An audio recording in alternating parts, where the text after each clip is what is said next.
Bienvenue à cette école de la SRF consacrée au cinéma documentaire, dans un contexte particulier, celui des discussions autour de la loi sécurité globale, loi qui, si elle était entérinée, toucherait de près et en premier lieu les personnes les plus fragiles de ce pays, c'est-à-dire les nouvelles et nouveaux arrivants et arrivantes, nouvelles personnes qui vivent ici parmi nous, mais qui sont reléguées dans des lieux qui sont des espaces qui ont été filmés par nos trois invités, Hind Medeb, Chloé Gerber-Cahuzac et Nicolas Klotz. Ce contexte, c'est aussi le contexte d'occupation dans des dizaines de lieux de culture à travers le pays. Et cette occupation, on va aussi en parler parce que les exilés occupent des lieux dont ils sont chassés régulièrement, des lieux dans lesquels Hind, Nicolas et Chloé ont séjourné avec leur caméra et sans caméra. Ça aussi, on en parlera tout à l'heure. Qu'est-ce que c'est qu'un geste politique? Dans quelle mesure le cinéma documentaire peut-il avoir un impact sur le réel au présent? Et voilà, on va aborder différentes thématiques aujourd'hui qui sont à la fois esthétiques, poétiques et politiques. La question de comment on filme des personnes dans des situations de vulnérabilité, de fragilité, comment on filme la police, de quel côté on se situe, pour qui on filme, pour quand on filme, des questions éthiques qui sont inhérentes au documentaire. Donc je vous remercie beaucoup d'avoir accepté cette invitation. On commence par les présentations. Déjà, on va se tutoyer si vous voulez bien, parce que comme on se connaît, on ne va pas faire semblant de ne pas se connaître. Et on s'est rencontrés justement dans ce cadre qu'on va aborder aujourd'hui, qui est celui de la maltraitance institutionnelle faite aux personnes exilées en France. Donc, Chloé Gerber-Cahuzac, réalisatrice et militante, tu avais réalisé 3 courts-métrages avant de réaliser En territoire hostile, que tu as tourné alors que tu étais déjà activiste en fait à Gare de l'Est et Stalingrad. Hind, toi, tu as grandi entre la France, le Maroc et la Tunisie. Et dans tous tes films, en fait, tu te mets du côté de personnes qui sont dans une situation insurrectionnelle et tu documentes, tu témoignes, tu te fais le porte-parole de différentes luttes en Égypte avec Electro-Shahabi, en Tunisie avec Tunisia Clash et là à Paris avec Paris-Stalingrad. Nicolas, avec Elisabeth, vous avez réalisé beaucoup de films. Vous avez également mis en scène des pièces de théâtre.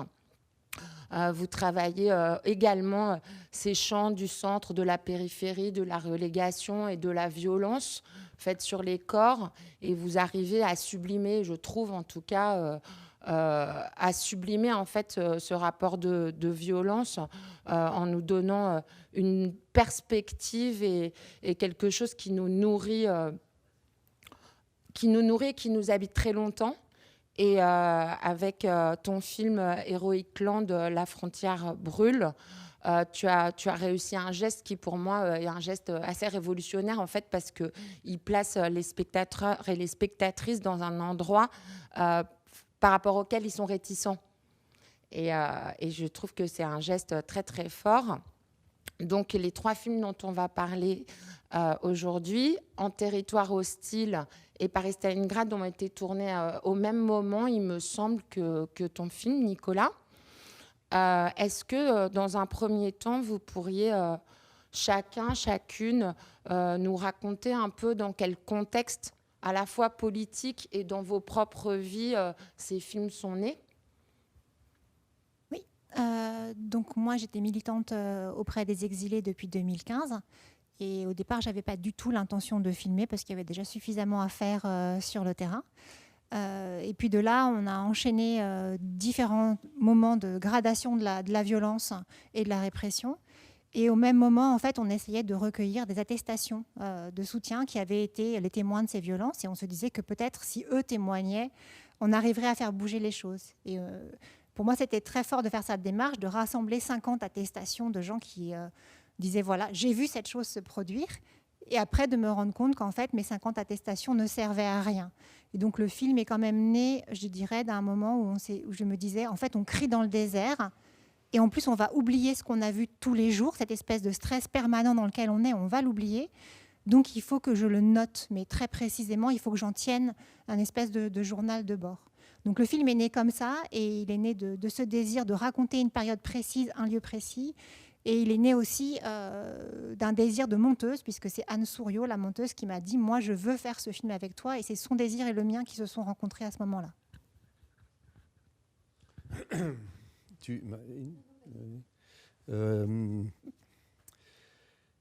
Elisabeth et moi, on faisait des films de fiction, mais bon, au bord de quelque chose qui est le réel. C'est d'amener le cinéma quelque part où il va pas, où il va.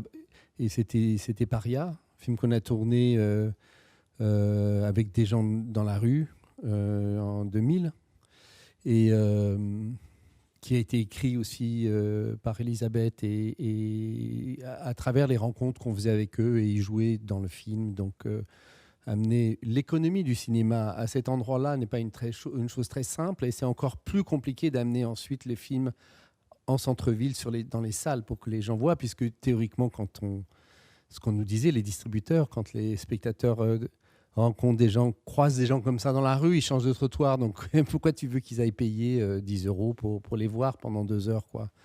Donc cette idée d'amener le cinéma dans des zones, dans des endroits où il n'allait pas, cinéma de fiction, mais en même temps totalement contaminé par le réel et à la recherche du réel, et construit avec le réel, quoi. On s'est rendu compte assez rapidement que à la Chorba, notamment, où on avait rencontré pas mal de gens qui mangeaient, qu'il y avait de plus en plus de personnes qui demandaient l'asile. C'est-à-dire qu'il y avait de plus en plus de personnes qui arrivaient d'Afrique, parce comme on restait en rapport, et Elisabeth, à ce moment-là, a eu l'idée d'écrire un film qui s'appelle La Blessure, qui est un film qu'on a tourné à partir de toute une enquête qu'elle a fait auprès de primo-arrivants d'Afrique, zone d'attente de Roissy, domiciliation, comme on voit dans ton film, et discussions pareilles, pour préparer, pour écrire, on ne voit pas les têtes, juste les mains qui parlent, etc. Et peu à peu, c'est devenu un film de fiction de 2h40. La Blessure, 16 mm, équipe de cinéma, décor, enfin bon. Pour dire juste que quand on arrivait dans la jungle de Calais, invité par la SRF d'ailleurs, parce que c'était Christophe Ruggia qui nous avait proposé de venir au nom de l'appel de Calais. Pour passer quelques jours, on arrive donc avec ces nouvelles technologies qui sont les petites caméras Blackmagic Pocket Camera. Juste comme ça, pour a priori rester 2-3 jours, filmer un peu et donner quelque chose pour l'appel de Calais. Mais dès qu'on est arrivé, on a senti que là, il se passait quelque chose d'incroyable, d'énorme. C'est pour ça que la première partie du film s'appelle Naissance d'une nation. On avait senti cette énergie folle, quoi, de construction, de vitalité, de mode de vie, et on s'est dit, on va rester là, quoi. Et on est resté, on a tourné pendant 1 an sans se préoccuper de production, juste comme on pouvait loger quelque part. On tournait quasiment tous les jours. On ne tournait pas nécessairement tous les jours, mais on y allait quasiment tous les jours pendant des périodes de 3 semaines sur 1 an, comme ça, et c'est devenu un film au fur et à mesure de ces rencontres qu'on faisait avec eux, et ce qui fait que c'est un film qu'on a fait en fait avec eux, vraiment, avec les gens qu'on filmait, avec les gens qu'on rencontrait. Et toi, Hine? Alors, moi, je suis née à Paris, j'ai grandi à Paris, et je ne pouvais pas imaginer un jour voir ce que j'ai vu dans les rues de Paris. Et je suis venue alertée par un message que Valérie avait publié sur les réseaux sociaux, et qui m'a donné envie, en fait, de venir, d'essayer d'aider, parce que je parle arabe, et donc de rester, de parler avec les gens. Donc les campements étaient autour de la Halle Pajol, le Jardin des Halles, Stalingrad. Et en fait, dès que je suis arrivée sur les campements, j'ai tout de suite discuté avec des gens, et des amitiés sont nées, et je me sentais très proche des personnes qui étaient là. Et j'arrivais pas à comprendre comment c'était possible qu'on les traite de cette manière.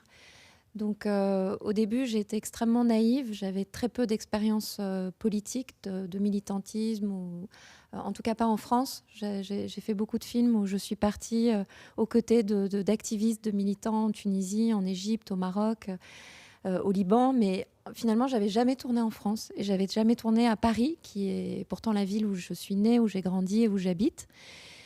Et ce qui s'est passé, c'est qu'en fait, j'ai été témoin de choses terribles et je me suis dit que la seule chose, je me sentais très très impuissante et que la seule chose que je pouvais faire, c'était en tant que témoin de documenter, de garder une trace de ce qui était en train de se passer. Et c'est comme ça que j'ai commencé à tourner, sans savoir si j'allais en faire un film, quel serait ce film. Et finalement, au début, il y a plusieurs films qui se dessinaient, il y avait plusieurs films possibles. Et c'est la rencontre avec Souleymane qui a changé la trajectoire du film et qui fait qu'en fait, il y a énormément de rushs que vous ne verrez pas, puisque j'ai fait des choix. En fait, j'ai vraiment fait le choix de rester, de restituer la trajectoire de Souleymane, parce que la rencontre avec lui a été très forte dans le sens où il avait comme les autres, hein, il avait un point de vue sur ce qui se passait. Il nous regardait. Donc, je voulais, avec ce film, restituer le regard de Souleymane sur ma ville, sur la ville où j'ai grandi. Et que, voilà, et changer notre manière de regarder les choses, aussi politiquement. Et pour lui, sa manière de résister, c'était l'écriture et la poésie. C'est quelque chose qui est très soudanais. En fait, c'est pas propre à Souleymane. J'ai par la suite rencontré beaucoup d'autres Soudanais qui écrivent énormément de poésie. Et en fait, les Soudanais grandissent avec la poésie, en connaissant par cœur des chansons. Et puis, ils ont résisté par la poésie. Les plus grands résistants politiques sont des poètes au Soudan. Et la particularité de Souleymane, c'est que la caméra ne le gênait pas du tout. Et donc, c'est vrai qu'il y avait beaucoup de personnes que j'ai rencontrées, avec qui j'ai eu des discussions passionnantes, mais qui ne souhaitaient pas être filmées. Et Souleymane, il avait aucun problème avec la caméra, et surtout, je dirais que la caméra l'aimait. Enfin, c'était presque comme à la limite de la fiction. Et d'ailleurs, il aimerait jouer dans des films, il aimerait être acteur. Et voilà. Et donc, quand je regardais les rushs, alors qu'au départ, c'était un personnage parmi d'autres, c'était vraiment les rushs avec Souleymane qui me parlait et qui racontait quelque chose sans qu'il y ait le masque ou une distance. Et c'est comme ça que le film s'est fait. Et c'est un film vraiment aussi de géographie et de cartographie. Parce que... Mais ça, vos 3 films le sont. C'est aussi une question que je voudrais qu'on aborde tout à l'heure. Mais il me semble que pour que ce soit plus incarné, étant donné que ces films ont tous circulé dans des festivals internationaux, mais il y a plutôt 1 an, 2 ans, voire 3 ans, on peut partager des extraits de votre travail avec celles et ceux qui nous regardent. Donc j'avais pensé que dans un premier temps, on allait regarder un extrait de Heroic Land, La frontière brûle, de Nicolas Klotz et Elisabeth Perceval. C'est un film Odyssée de 3h45. Et l'extrait que nous allons regarder ensemble se passe à la veille de la destruction de la zone sud du bidonville, à un moment où il y a 12 000 personnes qui sont sur ce lieu, à peu près pendant la campagne électorale de la dernière élection présidentielle. Donc, nous allons regarder cet extrait.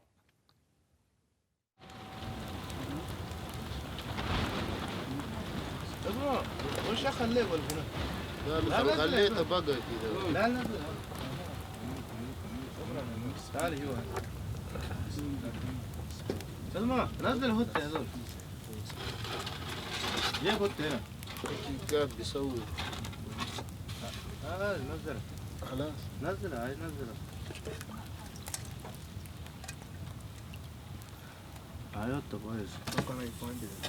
انت عارف طبعا انت عارف. انت اديته شاي شربه صح؟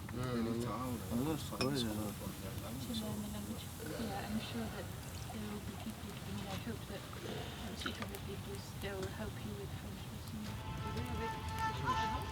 انت دوروا كباب وتاني.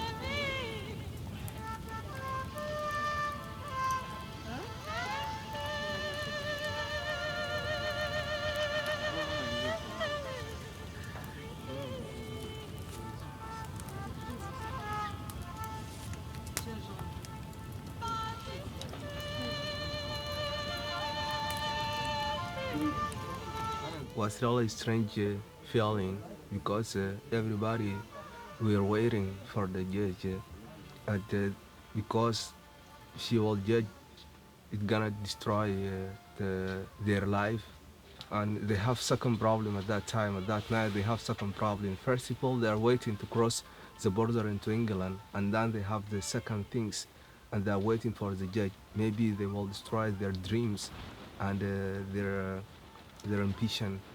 So disappointment, I think this is not enough. When I say disappointment, it's not really enough. You see, it was really dangerous because I'm not talking about the young people. I'm talking about there is a kids. You see, there is a woman, and those people that are suffering. They're suffering too much, and they really need help.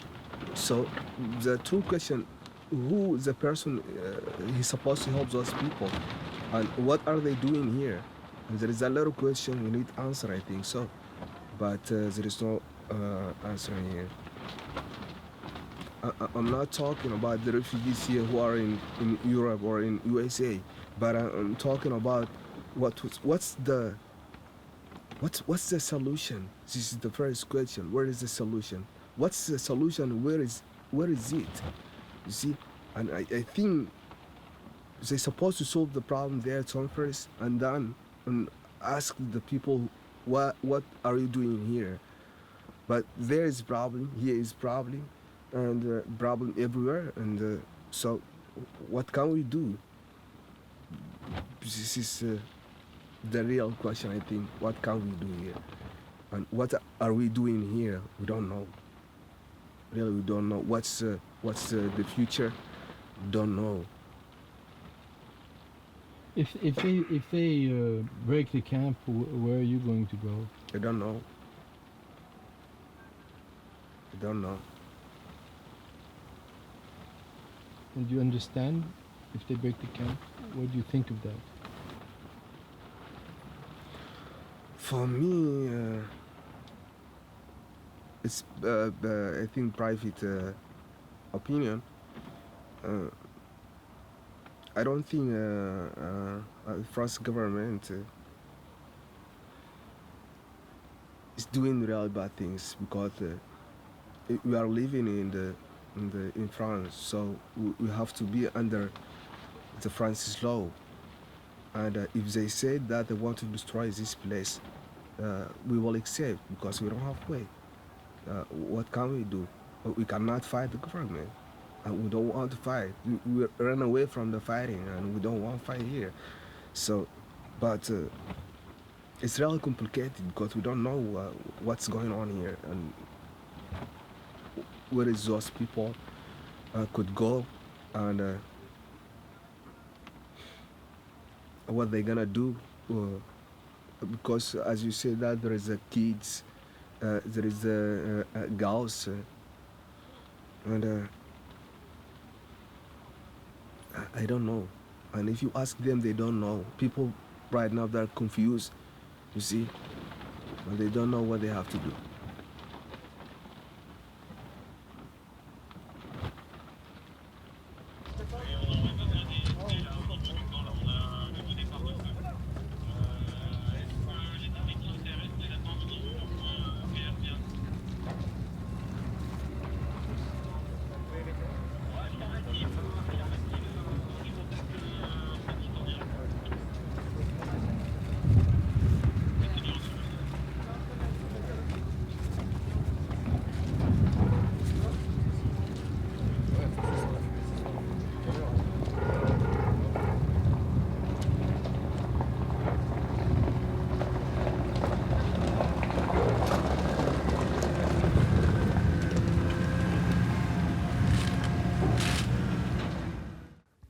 Nicolas, est-ce que tu peux nous dire pourquoi c'est cet extrait-là que tu nous as proposé?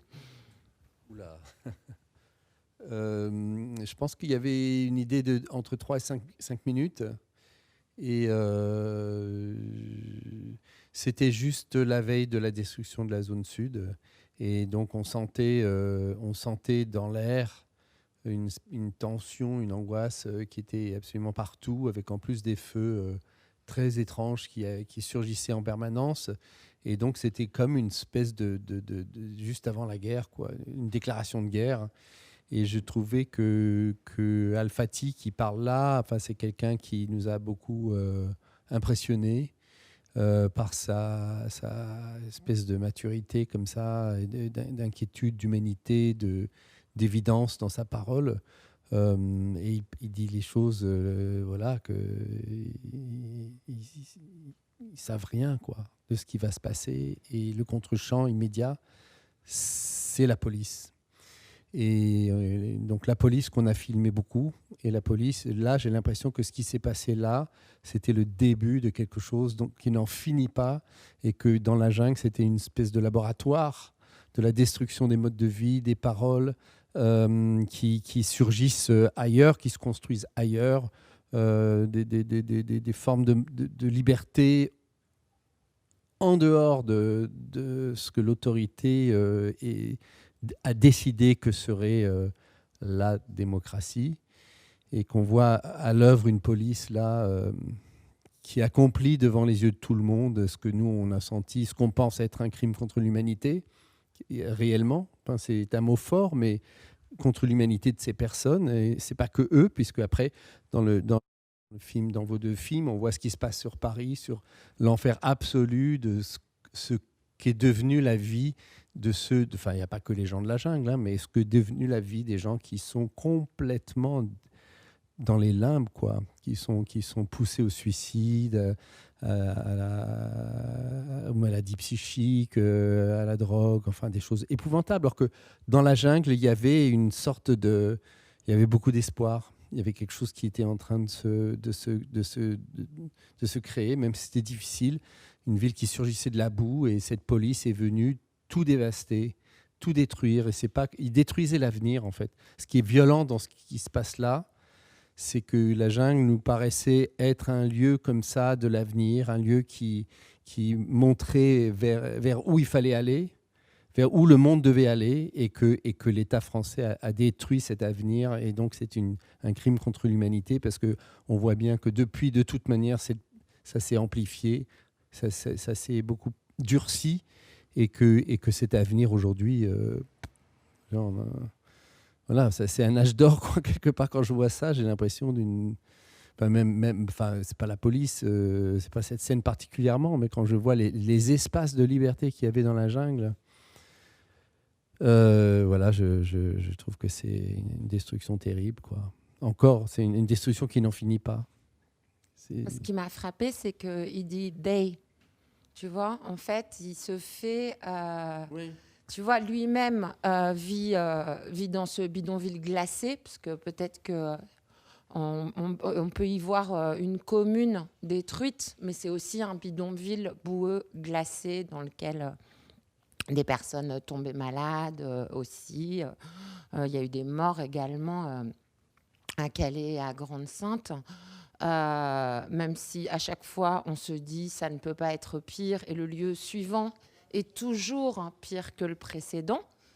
C'est ce qu'on a observé, en tout cas, en région parisienne, et c'est pareil dans le Calaisis, puisque Colia, qui est avec nous, était récemment sur la lande, et disait que maintenant, c'est une réserve naturelle, cette lande.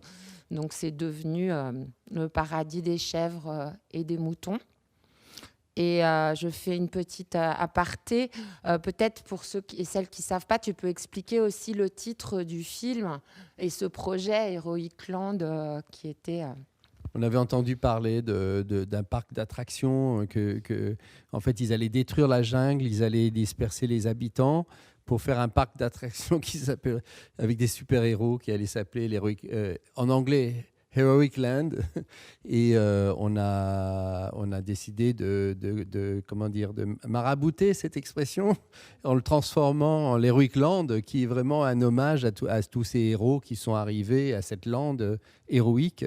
Et d'ailleurs, on a appris après qu'ils ont laissé tomber ce projet parce qu'ils ne pouvaient plus utiliser le nom, parce qu'à cause du film, c'était bizarre.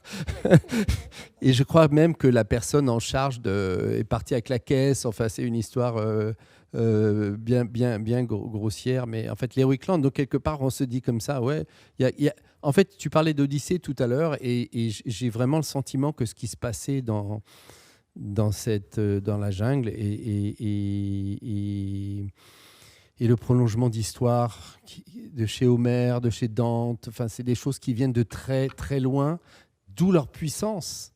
C'est pas quelque chose qui est né juste comme ça. Il y avait Sangatte avant, c'est des lieux vraiment habités par une histoire, et ce qui fait que quand tu arrives avec une caméra, tu es saisi par ces espèces de perspectives littéraire, politique, esthétique, de peinture, parce que les lumières qu'on y voyait étaient complètement uniques. Et ça bougeait sans arrêt, et c'est des lumières qu'on voyait nulle part ailleurs. Donc les gens apparaissaient dans une beauté avec la lumière qui bougeait, parfois très crue, parfois. Enfin bon, c'est beaucoup de choses en même temps, la jungle. Enfin, ce qui était là-bas, c'est quelque chose qui s'écrivait tous les jours avec ce qui s'y passait, et les rencontres avec des personnes qui soit avaient très envie de venir parler à la caméra, donc qui nous apostrophaient, qui se mettaient, parce on se baladait toujours avec la caméra à vue, elle n'était jamais cachée. Et comme on l'a arpenté toute la journée, il y a des gens qui surgissaient, filme-moi, ils commencent à parler, merci, il s'en va. Des gens qui disent nos caméras, évidemment, donc on baisse. Mais souvent, ces gens-là revenaient en disant venez, je vais vous amener quelque part, et puis ils nous proposent de les filmer autrement. Et cette tension, tu l'as intégrée d'ailleurs dans le montage du film. Nos caméras, c'est une phrase extraordinaire, parce qu'en gros, ça veut dire qui tu es. Avant de me filmer, dis-moi qui tu es. Qu'est-ce qui se passe ? Enfin, pourquoi tu filmes ? Pourquoi tu es là ? Et très souvent, ça se traduisait. Très souvent, il y avait du filmage après, avec ces mêmes personnes qui, au début, étaient super comme ça. Et puis d'autres avec qui l'idée c'était vraiment de se voir tous les jours, puis de filmer si on avait envie, pas s'il n'y avait pas envie. Il n'y avait pas moyen de recommencer quelque chose qu'on avait vu la veille, c'est-à-dire que du coup on est vraiment, tu ne peux pas demander à Almaz ou Zed, tiens tu te souviens hier il s'est passé ça, j'aimerais te poser des questions. C'est passé, tout est passé, donc c'est que dans l'instant que les choses se font, ce qui fait qu'on est vraiment connecté à tout ce qui est en train de se passer, avec toutes les angoisses, les feux, eux, qui parfois n'ont pas envie d'être filmés. Bon, c'est ce qui est tellement évident, quoi. Moi, ce qui m'a surpris, c'est ce qui est devenu après, quoi. J'ai l'impression qu'une fois que la jungle a été détruite, il y a eu comme ça un peu une perte de confiance tellement dans l'image, parce que finalement, les images, les ont pas protégées, et que quelque part, les images ont permis peut-être d'accompagner la communication gouvernementale.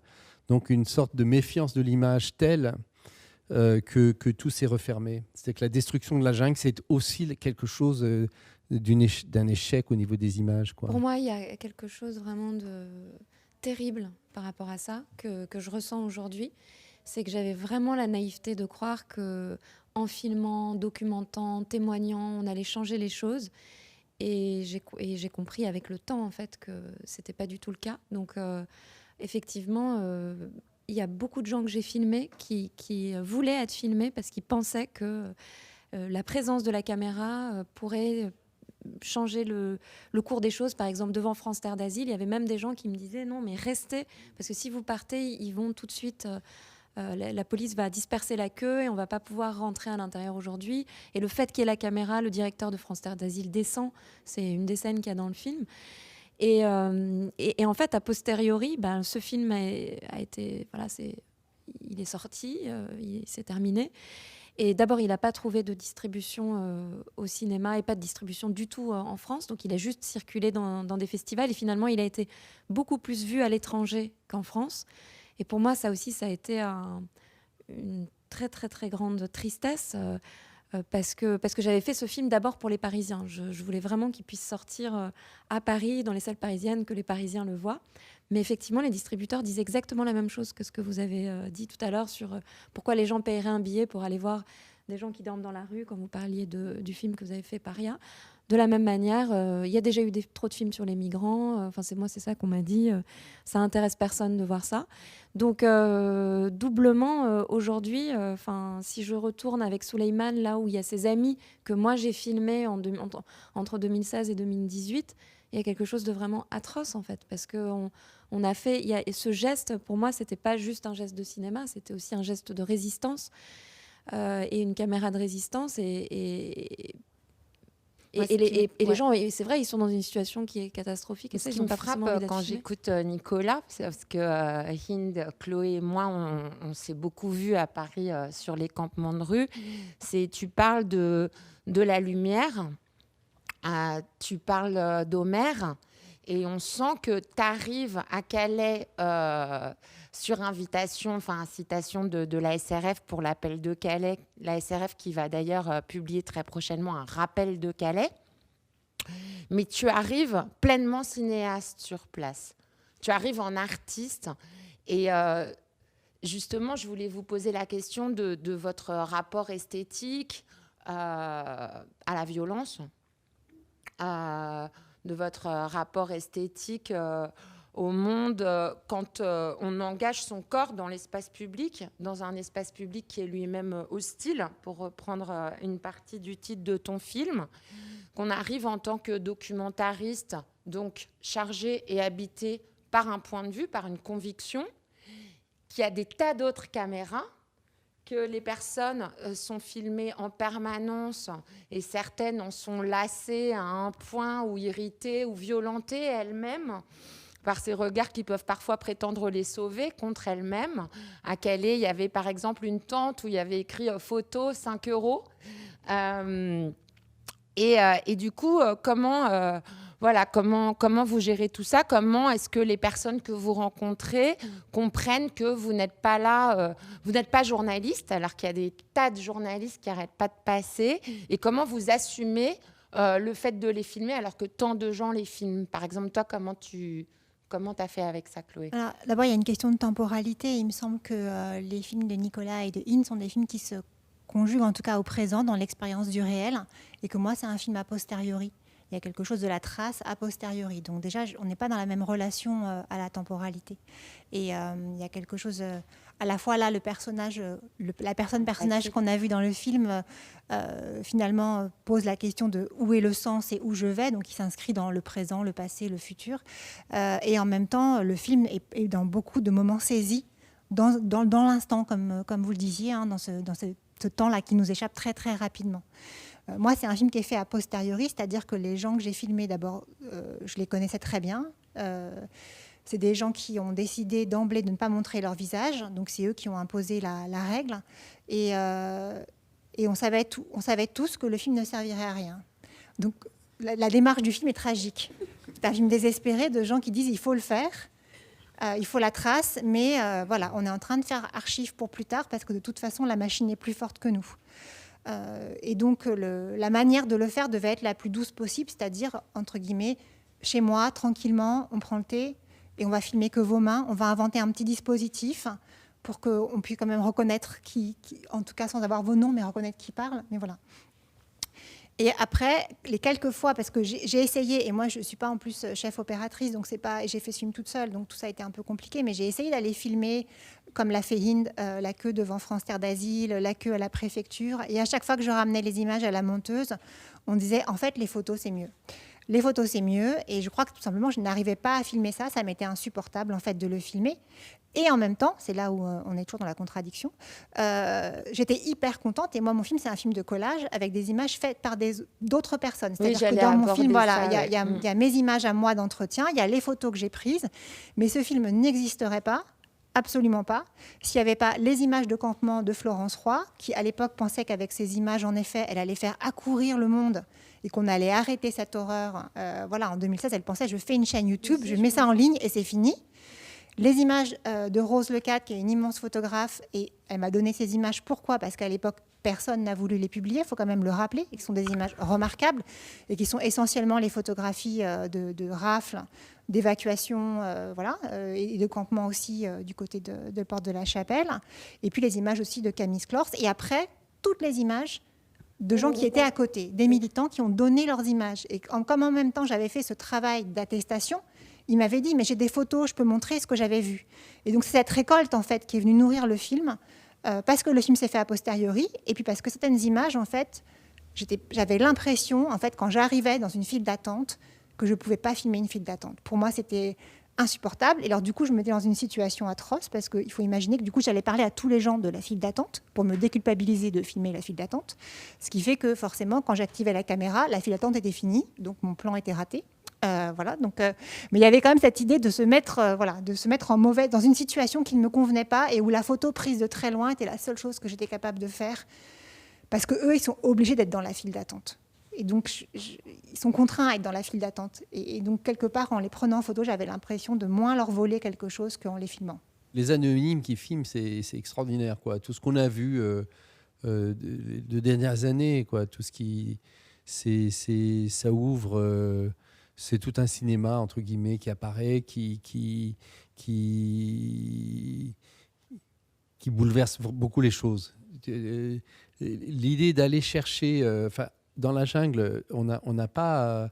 quelqu'un nous a dit à un moment donné, les spectateurs, quand on projetait le film en salle, oui, mais ce garçon, quand il le Syrien avec les yeux, les bombes lacrymogènes, il dit qu'il a été frappé. Pourquoi vous n'avez pas filmé ça ?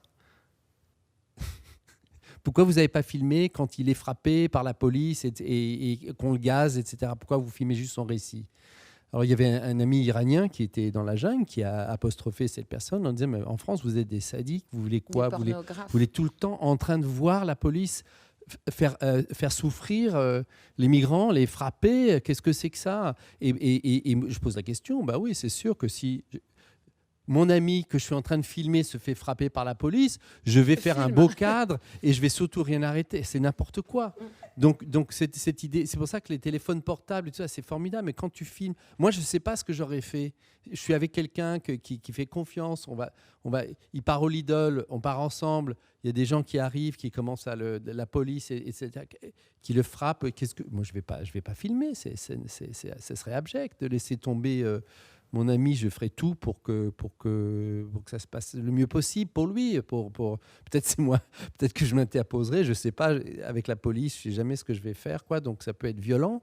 Mais l'idée d'aller filmer cette image, etc., je crois qu'on en a plein et que c'est pas là que. Enfin, elles existent et c'est formidable. Tous ces gens qui ont tant de courage d'arriver juste à cet endroit-là, et ces images-là ont vraiment fait beaucoup, beaucoup changer les choses.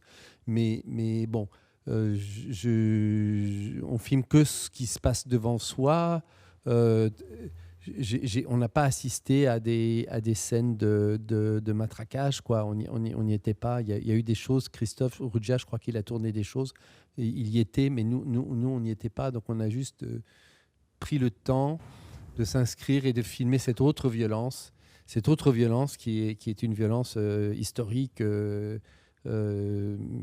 Pour répondre aussi à ta question, c'est qu'est-ce qui fait la différence avec les journalistes ? C'est qu'on ne pose pas de questions, on est là tous les jours, on rencontre, on discute, on n'est pas là pour savoir qu'est-ce que c'est votre vie, etc., mais pour prendre le temps de voir qu'est-ce qu'on pourrait faire ensemble, et donc on recommence le lendemain, et puis la vie avance, et puis on filme, quoi, avec eux, et je sais pas, il y a une espèce de pacte qui s'est installé, et entre nous, et cette violence qui est partout, elle est partout. Il n'y a pas besoin d'en rajouter, quoi. Je veux dire, des gens qu'on voyait là sortir. Enfin, ces maisons détruites avec les gens qui partaient avec leurs valises et tout, ça renvoie à tellement de choses dans l'histoire. Enfin, c'est des gestes qui déjà d'eux-mêmes sont tellement violents.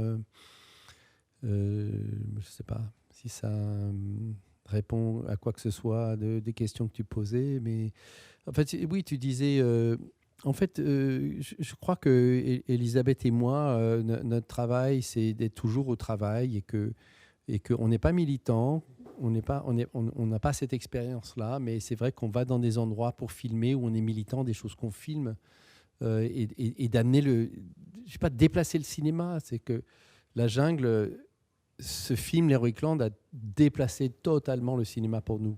C'est qu'on fait plus du tout le même travail aujourd'hui qu'on faisait avant. Ça a été une révolution, quoi, de travailler comme ça, juste à deux, avec une caméra, et de se rendre compte que la lumière était encore plus belle que s'il y avait des chefs opérateurs, de l'électricité, qui auraient pris un temps fou, quoi. Les choses surgissent parce qu'il y a une beauté chez les personnes qui étaient là, quoi. C'est juste ça. Tu parlais de poésie tout à l'heure, Souleymane, comment il parle, c'est magnifique, quoi. Cette parole qui est une arme de résistance, bah, tu as eu beaucoup de chance de filmer ça et nous de le voir. Et je crois que beaucoup d'Afghans ont ça aussi. Ils te parlent par chansons, ils te parlent par des refrains, ils te disent des choses qui sont des refrains de chansons populaires qui sont magnifiques aussi. Et ils te parlent, et puis d'un coup, il y a tu sais pas, c'est parce que les traducteurs que tu nous as présentés pour traduire, qui a été un énorme boulot, quoi. Les traducteurs nous disaient « Ah oui, ça c'est telle chanson », et ils citent des chansons en permanence, et ça les fait rire à chaque fois, parce que bien vu, quoi, bien vu. Donc c'est pour ça que c'est une révolution, parce que tu vois que les plus grands héros du cinéma, c'est le peuple, quoi.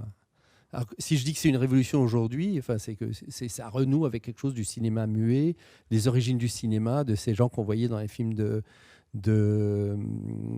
Dovzhenko, par exemple, ou La Commune, le film de la Nouvelle Babylone, je veux dire, je sais plus, les deux cinéastes russes, là, tu vois les gens apparaître sur l'écran et tu dis, mais d'où ils viennent ces gens? Là, c'est pareil, quoi. Il y a quelque chose du peuple, des peuples qui surgissent. Il y a eu les Gilets jaunes tout de suite après, et c'est certain que ça rime, quoi. Ça rime, c'est quelque chose qui est dans l'écho de ce qui s'est passé. La jungle a été, je crois, un moment. La destruction de la jungle est un moment fondateur, enfin, je pense, de tout ce qui s'est passé après. On va sans doute en trouver encore avant la jungle, mais là, c'est une bascule. C'est une bascule. Ouais. Je voudrais revenir sur filmer la police et aussi l'évocation que tu fais de cette loi, de cette nouvelle loi sur comment on a le droit ou pas le droit de filmer la police. De diffuser, oui, voilà. Je pense que de la part de la police, il y a un réel, et de l'État en général, il y a une mise en scène de toutes ces images et de terroriser les gens. Et que quand on croit qu'ils ne veulent pas qu'on diffuse ces images, en réalité, ils souhaitent qu'on diffuse ces images. Par contre, ils ne souhaitent pas que les policiers soient reconnaissables. Ils ne veulent pas qu'on voit leur visage, d'où cette idée de flouter. Donc, ils veulent continuer à frapper dans l'impunité, tout en créant cet imaginaire d'humiliation, de destruction, de faire peur aux gens. Donc aujourd'hui, les images qui ont circulé sur la violence, par exemple, dans les manifestations des Gilets jaunes, un des résultats, c'est qu'il y a beaucoup de gens qui ont peur d'aller en manifestation. Donc il y a cette idée à chaque fois de grignoter un petit peu sur nos libertés et sur nous, les personnes qu'on a filmées et qui sont dans nos films. De la même manière, il y a cette idée de les présenter dans une situation d'humiliation. Et moi, je voulais que dans le film, il y ait vraiment inversé en fait, cette situation d'humiliation. Et notamment, il y a une scène dans le film où les policiers, de manière totalement inutile, et ça apporte absolument rien, demandent aux gens de se mettre par terre et ils leur disent assis debout comme à des chiens. Et malgré en fait la violence de tout ce que les policiers mettent en place, ce qu'on retient quand on voit le film, c'est que pendant ce temps-là, les réfugiés qui sont là récitent de la poésie, discutent entre eux, et qu'ils ont une beauté d'âme, une dignité qui est bien au-dessus de ce dispositif policier qui est mis en place pour présenter les gens dans une situation d'humiliation. Donc on peut à la fois dénoncer ce que font les policiers en le montrant, mais aussi l'inverser en voyant ce que les personnes qui sont là, comment elles réagissent, comment elles le retournent en fait, comment elles retournent cette violence réelle avec les mots, avec la parole.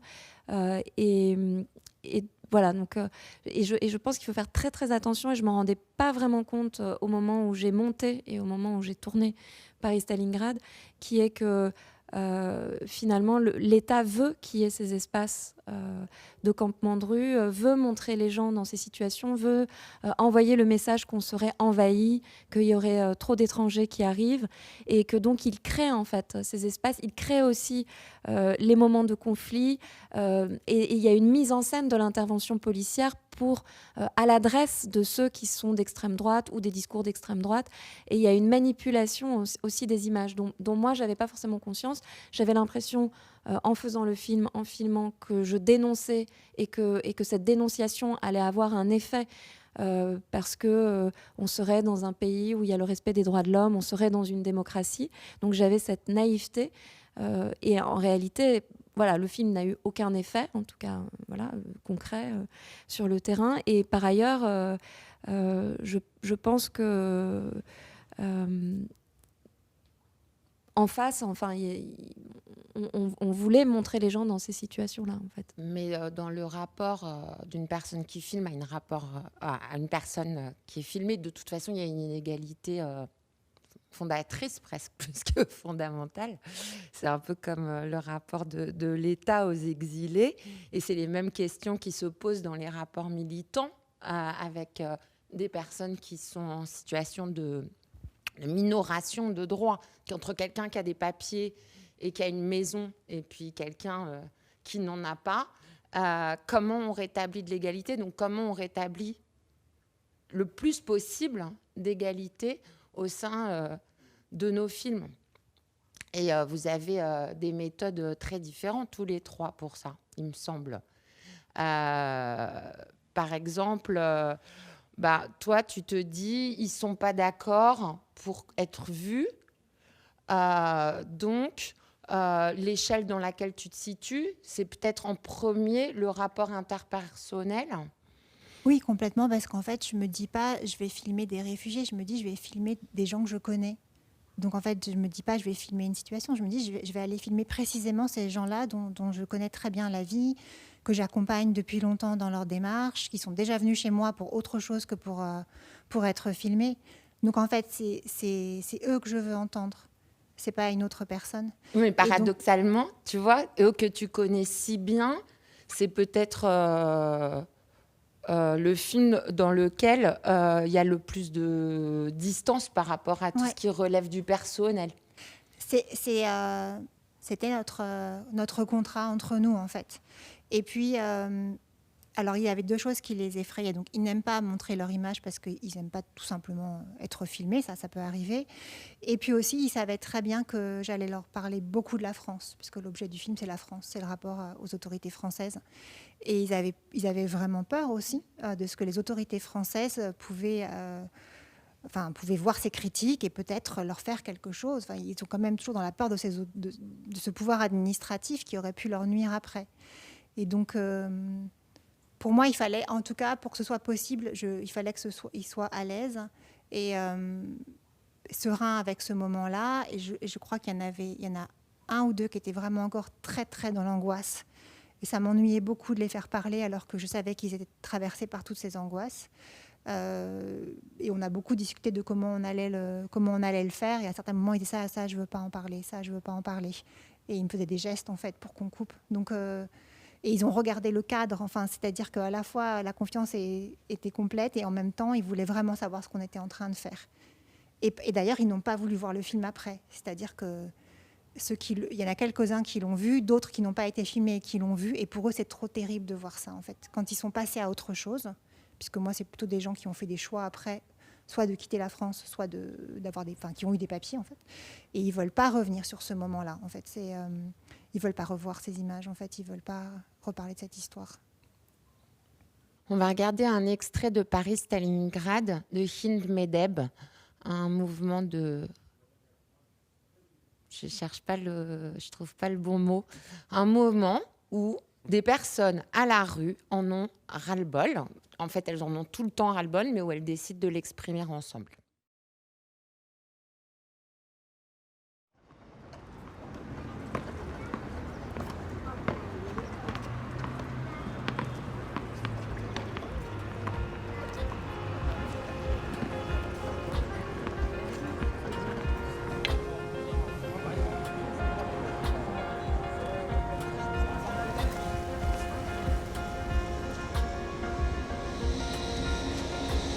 أعطاني هون ورق مشكلة كبيرة.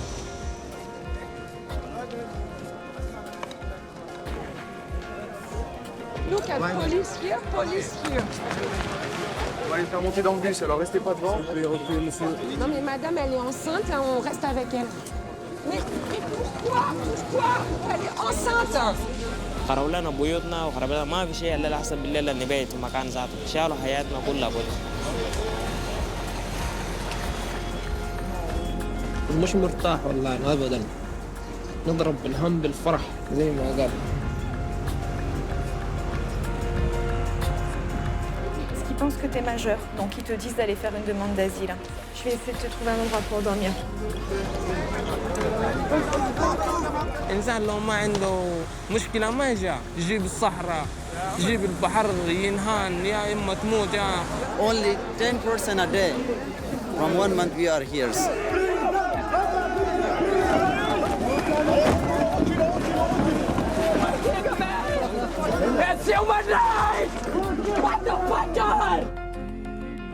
من أجل تحقيق الوصول ركب مراقب المستحيل، لو مر عانق القدر كاويه ببصمة رضا، وريه إني بجاي كتير والناس ديها كده ويا كده، الدنيا هيك احنا غلاوة.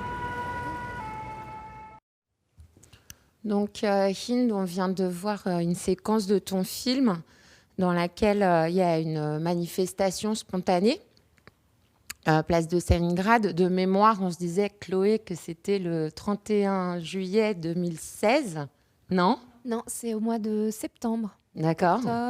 Ouais, septembre, un truc comme ça. Ouais. Place de Stalingrad. Et juste après, on voit Souleymane tout seul. Et donc, j'avais envie qu'on questionne, voilà, dans ton film, il y a une personne principale qui nous porte de bout en bout, qui est Souleymane. Après, on voit d'autres gens. Mais il y a vraiment l'idée d'un personnage, en fait, et qui, comme tu dis, a ce désir aussi. C'est-à-dire, toi, tu as ce désir et cette nécessité. C'est un mélange des deux, de réaliser cet objet, de faire ce geste. Et lui aussi. Oui. Je voudrais juste raconter comment je l'ai rencontré, Souleymane. Je l'ai rencontré le 31 août 2016. Je me souviens encore de la date. Il pleuvait à torrent, il faisait très froid. Un temps qui n'était pas du tout un temps d'août, enfin plutôt un temps d'hiver déjà. Et il y avait à ce moment-là beaucoup le problème des photos d'identité. Et d'ailleurs, les gens du quartier, les soutiens du quartier avaient commencé même à organiser des séances photos en faisant venir des photographes parce que la préfecture demande, quand vous remplissez le dossier, des photos d'identité. Et donc, il y avait une femme qui s'appelle Hasna qui venait quasiment tous les jours et elle m'a présenté Souleymane en me disant « il faut qu'il fasse ses photos, il en a besoin pour demain ».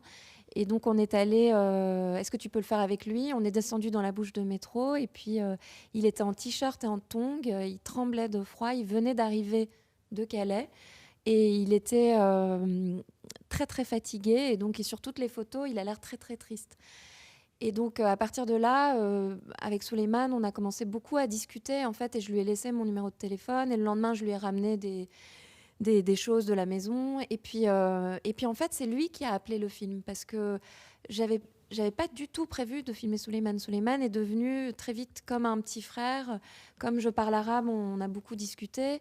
Et comme il venait d'arriver, qu'il était épuisé, tout ça, je l'ai aidé comme ça, voilà. Et puis, quand je venais, c'était pour se voir et on discutait, on filmait jamais. Et lui, il savait que j'étais en train de faire un film et il voyait que je filmais. Et puis ça a commencé où un jour, il était en train d'écrire, il avait toujours son petit cahier, son sac à dos, et il a voulu me montrer les poèmes, me lire les poèmes, et puis je lui ai dit « Ah, est-ce que tu voudrais raconter ton histoire avec la caméra ?» Et c'est comme ça que ça a commencé, et puis lui, il adorait, et il m'appelait tout le temps en me disant « Est-ce qu'on va filmer aujourd'hui ?» Donc c'est la rencontre de ces deux désirs, et jamais Souleymane ne parle directement des choses, en fait, ou ne se plaint, ou parle de la situation politique ou de la France. Ça passe toujours soit par la poésie, soit par une image. C'est quelqu'un qui est très rêveur. Et voilà, et c'est ça que j'ai essayé restituer dans le film. Non, mais cette subjectivation, elle caractérise vraiment ton film, parce que souvent les personnes, on leur demande dans quasiment tous les objets dits documentaires qui portent sur la question de l'exil des nouveaux arrivants en France, d'où tu viens, pourquoi tu es là, quel était ton trajet. Et finalement, ce qu'ils pensent, elle pense, mais là je parle vraiment de la pensée, je parle même pas d'un registre émotionnel ou émotif, n'est quasiment jamais présent. Alors, c'est une des raisons aussi pour lesquelles j'ai fait le film. Tout à l'heure, je parlais des questions politiques, de l'engagement, mais en fait, une des principales raisons qui vient en même temps, au même niveau pour moi, c'était de faire ce que tu dis, c'est-à-dire de donner la parole et qu'au contraire, le personnage du film prenne le dessus sur mon geste à moi. J'ai mis de côté ma colère. La colère que j'ai exprimée tout à l'heure, elle n'est pas du tout présente dans le film. Et je l'ai mise de côté volontairement parce que chez Souleymane, il n'y avait pas cette même colère et ce même désir de changer les choses, cette révolte, etc. Ça se plaçait vraiment tout à fait ailleurs.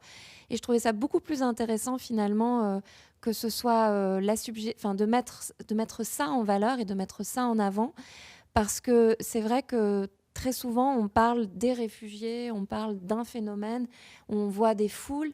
Et on a ces récits dont tu parles, mais on ne va pas plus loin dans comment est-ce que ces gens nous regardent, comment est-ce qu'ils regardent le pays, comment ils se placent, eux, et où se situe leur regard. Et c'est vraiment ça que je voulais absolument essayer de capter. Et pas qu'avec Souleymane, et finalement, c'est lui qui est devenu le personnage principal du film. Et le film s'est construit petit à petit. C'est vraiment... c'est Raoul Ruiz qui disait, un film, c'est une ruine déguisée en château. Et effectivement, moi, le tournage de Paris-Stalingrad, ça a été extrêmement chaotique. Et puis, il y avait une nécessité de filmer, une nécessité d'être là. Et le film en lui-même est arrivé au fur et à mesure. C'est pas un film que j'ai écrit ou il s'est pensé en même temps qu'il était en train de se tourner, parce qu'il y avait une urgence à tourner et que je savais que tous les lieux où j'étais avec Souleymane allaient disparaître. Parce qu'on voyait bien quelle était la politique qui était en train d'être mise en place. D'invisibilisation, d'effacement. Exactement, d'où l'urgence de filmer. Comme Nicolas qui dit, j'arrive à Calais, au départ il n'a pas prévu de faire ce film, et puis il reste un an. Il s'est passé la même chose en fait avec Paris-Stalingrad, avec la difficulté qu'on n'est pas il n'y a pas l'unité de lieu comme dans la jungle de Calais où ce lieu s'est posé. En fait, ce qu'on voit dans la jungle de Calais, c'est peut-être aussi un peu ce dont rêvaient les gens qui étaient à Paris et qui de toute façon l'État laissait à la rue le temps de leur démarche, et qui auraient vraiment voulu pouvoir être ensemble pour supporter tous ces moments extrêmement difficiles, parce que être ensemble et aussi être au cœur de la ville, parce que c'est ce qui pouvait créer des liens avec des gens comme moi et tous les soutiens qui étaient là, ou des gens comme Chloé, les amitiés qui sont nées, les rencontres avec les habitants de la ville, est quelque chose qui n'est plus possible aujourd'hui, puisque l'espace parisien est devenu un espace interdit aux étrangers. Mais pour revenir à cette question du singulier et du multiple, en même temps, tu traites à travers une personne qui est Souleymane dans sa sensibilité tout à fait particulière et singulière d'un phénomène qui est abordé dans vos 3 films, qui est celui d'une maltraitance qui est tout à fait collective. Puisque l'idée, c'est quels que soient les gens, quel que soit leur parcours, quels que soient les combats politiques qu'ils ont menés précédemment, quel que soit, c'est toujours compliqué de savoir pourquoi quelqu'un est venu. C'est toujours un mélange qui est absolument de quelque chose d'éminemment personnel et d'une situation géopolitique qui, elle, est vaste. Est-ce que, où est-ce que vous diriez que, comment est-ce que vous pourriez expliquer les choix que vous avez faits de, justement, toi, par exemple, Chloé, dans ton film, il me semble que le point de vue est très clair, c'est je parle à des personnes françaises de la manière dont la législation qui laisse se durcir de par leur absence de résistance, de la manière dont cette législation détruit des vies. Vie dont je ne vous montrerai encore une fois pas les visages, mais en tout cas... l'individuation, elle n'est pas du tout gérée de la même manière, parce que est-ce que tu peux parler de ça un petit peu ? Oui, alors enfin, moi, je dis souvent que quand je suis devenue militante, j'ai pas rencontré des exilés, j'ai rencontré mon pays, en fait. Et que c'est cette violence-là dont j'ai voulu témoigner. C'est qu'est-ce que c'est que mon pays et comment il fonctionne et qu'est-ce qu'il fait aux gens, en fait. Et mon pays tue des gens. Alors, il tue des gens en Méditerranée, aux frontières, etc. Et puis ici, ce qu'il fait, c'est qu'il leur prend leur force vitale. C'est-à-dire qu'il ne les tue pas directement. Il ne peut pas leur tirer une balle dans la tête, c'est trop compliqué. Mais donc, il leur enlève leur force vitale. En tout cas, il essaye par différents processus administratifs, par des règlements absurdes ou par des directives absurdes. Donc ça, c'était vraiment ce que je voulais montrer. Et moi, j'avais l'impression que, en tout cas, dans les images que je voyais autour de moi, il y avait beaucoup d'images où on venait comme nous prouver qu'en fait, les exilés sont gentils. Et ça m'était absolument insupportable de voir tous ces films où on nous disait, en fait, regardez, vous pensiez qu'ils allaient violer vos femmes et vos enfants, mais en fait, voilà, mais en fait, ils sont très sympathiques. On pourrait même penser qu'ils sont comme nous. Et moi, je me suis tout de suite dit, en fait, je m'en fous complètement. D'abord, il y a des imbéciles, il y a des gens sympas, il y a des gens qui sont mes amis, il y a des gens qui ne sont pas mes amis, et ceci n'est pas la question. La question, c'est pas de savoir qu'est-ce que chacun pense, et ils n'ont pas à nous prouver d'une quelconque manière leur humanité ou leur lien de fraternité avec nous. Donc, moi, dont je leur ai demandé de témoigner, c'est vraiment du système et de leur regard sur ce système, bien évidemment. Hein, de la même manière que dans le film de Hind, ils se moquent de cette police qui leur donne des règlements absurdes. Là aussi, en effet, ils questionnent toutes les administrations qu'ils rencontrent. Mais en effet, j'ai complètement pris du recul par rapport à leur personnalité. On ne peut pas dire en voyant mon film, j'ai rencontré Awad, j'ai rencontré Farhad, Non, c'est pas du tout ça le propos, en fait. Hein. C'est vraiment des gens ont rencontré la France et voilà ce qu'ils y ont vu. Voilà ce à quoi ils ont assisté. Et ils témoignent de l'endroit où ils sont. Et les soutiens, eux, face caméra, témoignent de l'endroit où ils sont. Et tout ça est mis en perspective avec des directives préfectorales. Voilà. Donc, en effet, en ce sens, c'est très différent.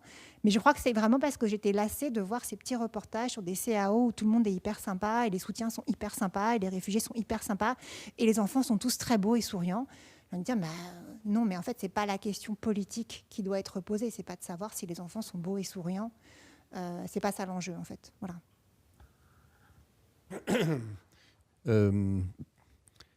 En fait, on a commencé par faire... c'était tellement grand, il y a tellement de gens, et tellement de gens, de journalistes filmés aussi. Donc, c'était...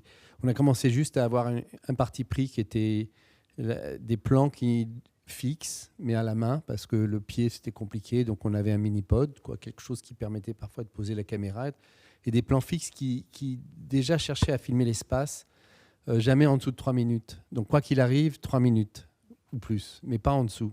Donc, quand tu commences un plan, tu laisses la durée, puis on va ailleurs. Et comme ça, on a arpenté la jungle. Et évidemment, il n'y a pas la parole, c'est juste. Parce que tu sais que quand la parole va commencer à circuler, le film va commencer à totalement changer de dimension.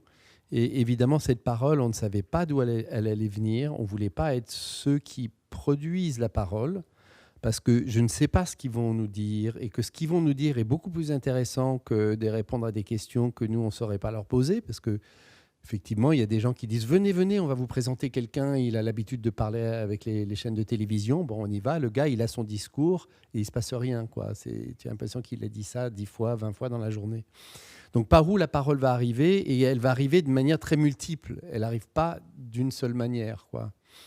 Donc, c'est arrivé à partir de ce No Camera, où je filmais à travers les buissons, un feu de camp et des gens autour.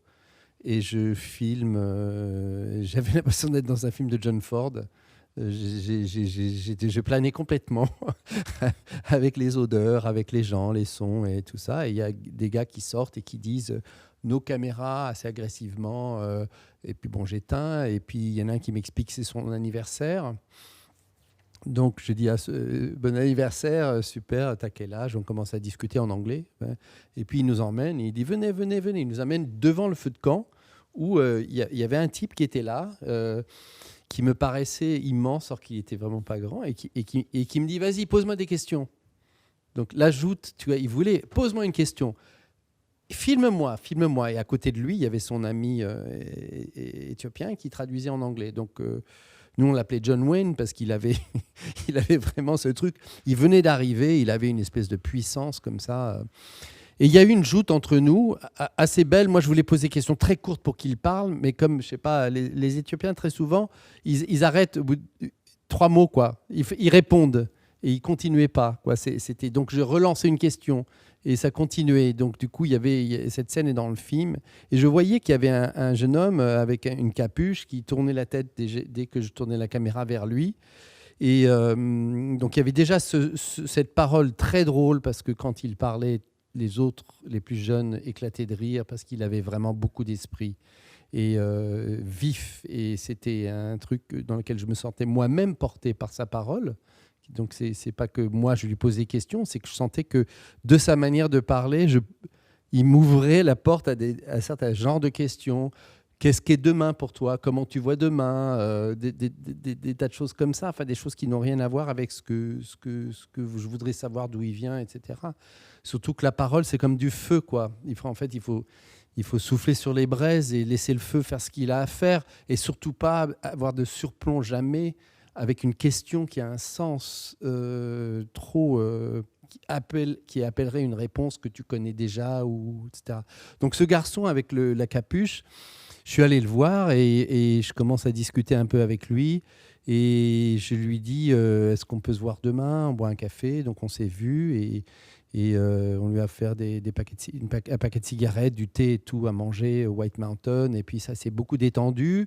Et on lui a dit avec Elisabeth, écoute, on fait un film. On ne sait pas ce que ça va être le film, mais est-ce que tu serais d'accord pour qu'on te filme? Et il dit oui, tout à fait. Alors, est-ce que je dois parler? Alors on lui dit, si tu veux. Il dit, d'accord, dans ce cas-là, je parle dans ma langue.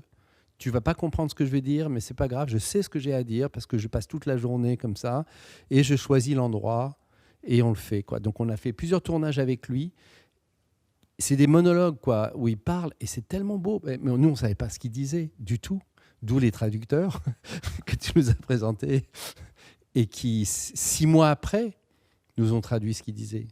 Et chaque fois, on était ahuris de la hauteur de sa parole, de la hauteur et de l'ouverture et de la. Donc là c'était comme des monologues de chez Bernard-Marie Coltès, quoi. Il y avait une poésie très concrète, politique aussi parce qu'il parlait de choses très dures, mais qui tournait en permanence comme dans la tête de monologues de Coltès, quoi. Et on s'est dit c'est formidable qu'on arrive avec la caméra à révéler une parole comme celle de Yared, qui est le jeune homme qui après dit qu'il est possédé par le diable, etc., avec qui on est parti vers la mer. Donc la parole arrive par lui de cette manière-là, par l'autre d'une autre manière. Zed et Almaz, c'était des feux d'artifice, c'était... Almaz est en train de faire à manger, son copain arrive et il commence à s'engueuler, on savait absolument pas de quoi il parlait. Donc je commence à filmer et ils font des blagues, ils disent il faut qu'on arrête de s'engueuler devant la caméra. Ce que je comprenais pas ce qu'il disait. Donc sauf qu'Almaz était tellement fascinante, quoi. Dès qu'elle parlait, tu as envie de la filmer. Et comme je filmais, que j'étais axé vers le réchaud et qu'il y avait beaucoup de buée, j'étais obligé de panoter sur Daoud, son pote, pendant que la buée se dissipait. Et puis dès que la buée se dissipait, je revenais vers elle et elle voyait le manège et à un moment donné, elle prend la lampe, elle éclaire la scène. Elle fait la lumière, ils font les dialogues en se foutant de notre gueule d'ailleurs à un moment donné. Et c'est super beau. Et la scène, c'est eux qui l'ont mis en scène, quoi. Mais c'est quelque chose qui d'un coup, la parole est arrivée par là. Et je pense que c'est l'énorme différence avec les journalistes qui ont 2 jours et qui ont des trucs, un cahier des charges. Ils viennent chercher des réponses qu'ils ont déjà. Tu t'en fous, c'est rien à voir, quoi. Ou alors filmer Almaz qui parle et que ça soit Z qui traduit ce qu'elle dit. Et voir l'écart entre ce que d'autres nous ont dit qu'elle disait en fait et ce que lui il dit pas, etc. Mais laisser ces écarts circuler, ensuite filmer Z et que c'est Johnny qui traduit. Voilà, c'est. Non, mais c'est très intéressant parce qu'on pense toujours à ce que le fait de parler une langue permet, mais pas au fait de ce que ne pas parler une langue permet. parce qu'il y a un moment où finalement la personne qui en sait le plus n'est pas forcément celle qui le filme sur ce qui est en train de se tenir, ce qui est en train de se dérouler, même si bien sûr ce qu'on disait aussi c'est que tu comprends pas mais tu comprends. Ah oui, bien sûr. Ouais. Parce que c'est infra. En fait, quand tu parles pas la langue, tu sais, bon... Oui, c'est comme un accordeur de piano qui est aveugle et qui entend. Tu cherches, oui. Ouais. En fait, il faut faire confiance à la parole. À partir du moment où tu te places ailleurs que là où il y aura des paroles, des clichés, quoi. Tu te places à un endroit où la parole vient parce qu'elle a besoin de venir. Quoi qu'il arrive, tu fais confiance à cette parole et elle est souvent vraiment très belle. Le problème, c'est d'être volontaire. Sur la question d'égalité, c'est intéressant, évidemment, parce que c'est certain que si il n'y a aucun rapport entre nos vies et leur vie, personne ne peut croire ça. Sauf que quand tu tournes, quand tu fais filmer avec eux un film, si on n'est pas dans un endroit où on est tous les deux déplacés en même temps, ça ne marche pas, quoi. Cette égalité-là, on est déplacés en même temps quelque part. C'est comme ça qu'on a senti. On se pose pas, en fait. On s'est jamais posé cette question de se sentir ou pas à égalité. Je sais qu'on a croisé pas mal de cinéastes qui avaient peur de sortir la caméra parce par exemple, il y en a un qui disait c'est trop dur, ça s'appelle la jungle, c'est pas des animaux quand même. Je peux pas filmer des gens qui seraient des animaux, la jungle. Il faudrait appeler ça autrement. Or que tu lui dis, mais non, mais la forêt, ça a toujours été les lieux de marronnage, les gens, c'est les fugitifs, quoi. C'est des fugitifs au courtu. C'est pas des animaux, quoi. Donc, mais tu vois, les animaux, c'est formidable. Moi, non. Oui, des animaux, on est d'accord. On est d'accord. Non, mais comme on le sait, il y a aussi des personnes, par exemple, qui n'ont pas du tout envie que leurs proches, dans leur pays d'origine, les voient vivre dans des conditions si dures, parce que c'est pas forcément non plus ce qu'elles racontent, etc. C'est plus l'inconscient du cinéaste, occidental, qui est dans un rapport assez de culpabilité très forte et qui se sent absolument pas légitime, ce qui peut se comprendre, hein. Mais c'est quelque chose avec lequel, dans la jungle, tu peux pas passer plus de 2 heures avec une caméra si tu n'as pas envie si tu as le sentiment d'être dans une relation d'inégalité, c'est pas possible, quoi. En même temps, la majeure partie des films documentaires, ils concernent souvent des personnes dans des situations largement plus difficiles que celles des cinéastes.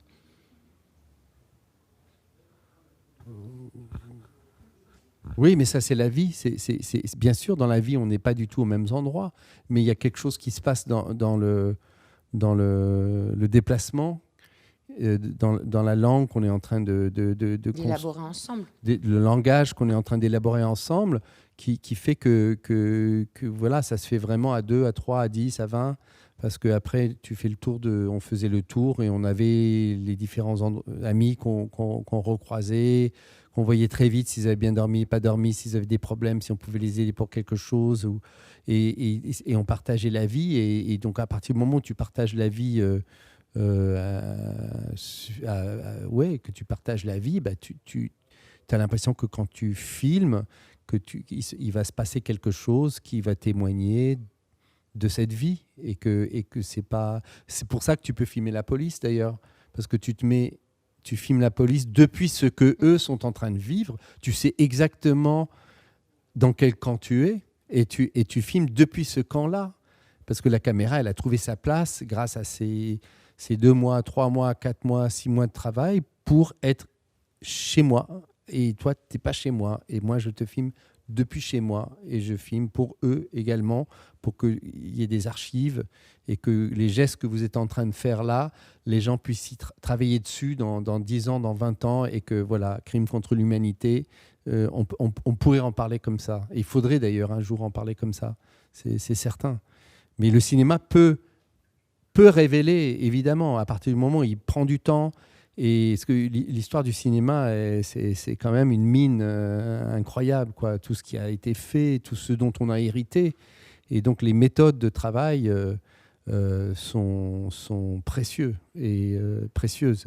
Mais ce que vous dites, ça pose aussi vraiment la question du lieu, puisque nous, avec IN, on a été dans une situation où les campements étaient défaits, enfin évacués très rapidement. Donc il y a eu des évacuations de campements, mais des campements qui finalement, alors à part celui d'Austerlitz qui a duré vraiment longtemps, mais pour les autres duraient au maximum 2 mois, hein, je ne crois pas me tromper. Donc on avait une vie de 2 mois, et puis après on a eu la saison des rafles, où là, poser la tente n'était même plus possible. Donc en fait, on était en permanence avec des gens qui étaient en transit et qui nous demandaient toujours mais quand est-ce que l'évacuation va arriver ? C'est-à-dire qu'ils ne se projetaient pas dans ce lieu pour y vivre, ils attendaient la fameuse évacuation pour rentrer dans leurs droits. Donc ce n'étaient pas des lieux de vie comme a pu l'être par exemple le lycée Jean Carré, c'est-à-dire des lieux d'occupation. Et là, on occupe un territoire et on se l'approprie, donc c'est encore une autre approche. Là, on était vraiment sur des espaces restreints où, à un moment donné, quelqu'un pose sa tente, 5 font la même chose, 10 soutiens arrivent et on doit tenir le campement. On doit tenir cet espace. Donc, du coup, je crois que moi, je me suis longtemps demandé pourquoi ces lieux n'étaient pas filmés par des cinéastes et je me suis dit, mais en fait, le cinéaste ne doit pas se sentir très à l'aise à filmer ces lieux qui partent, qui disparaissent et dans lesquels, justement, on ne peut pas faire ce travail d'imprégnation qui était plus possible. Et donc, on va regarder un extrait du film de Chloé Gerber-Cahuzac, En territoire hostile, que je trouve absolument passionnant dans ce qui déplie, en fait, du rapport à une image quand on l'analyse avant de la regarder avec du son. C'est dans ce contexte que se déroule la soirée du 31 juillet 2016, avenue de Flandre.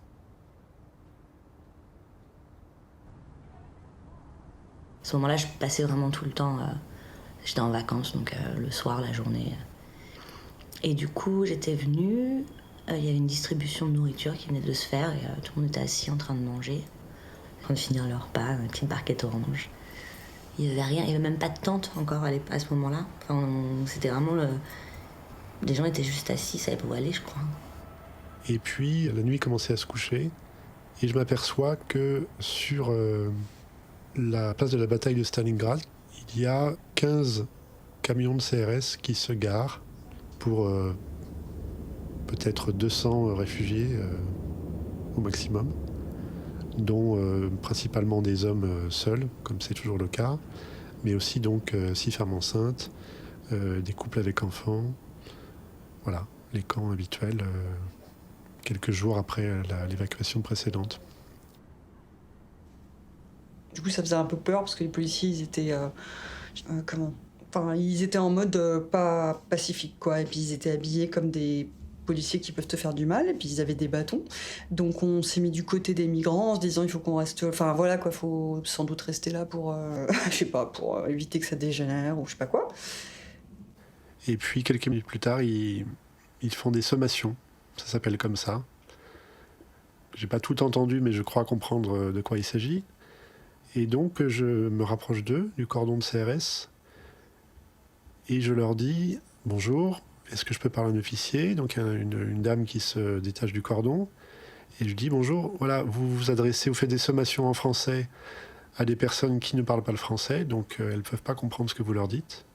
Et si vous voulez bien me répéter les sommations pour que je puisse aller leur traduire, pour qu'ils sachent au moins quel est le message de la police. » Donc elle a répété les sommations. Elle m'a expliqué que leurs ordres étaient d'obtenir qu'ils puissent, qu'ils acceptent de se disperser dans le quartier par petits groupes de 2 ou 3. Et les CRS me disaient, on n'a pas très envie de leur taper dessus, mais on a pour ordre de disperser ce camp avec toute la force nécessaire. C'est leurs expressions. Donc il a fallu que nous-mêmes on leur explique ce qui était en train de se passer. En anglais ou en arabe pour ceux qui parlaient arabe.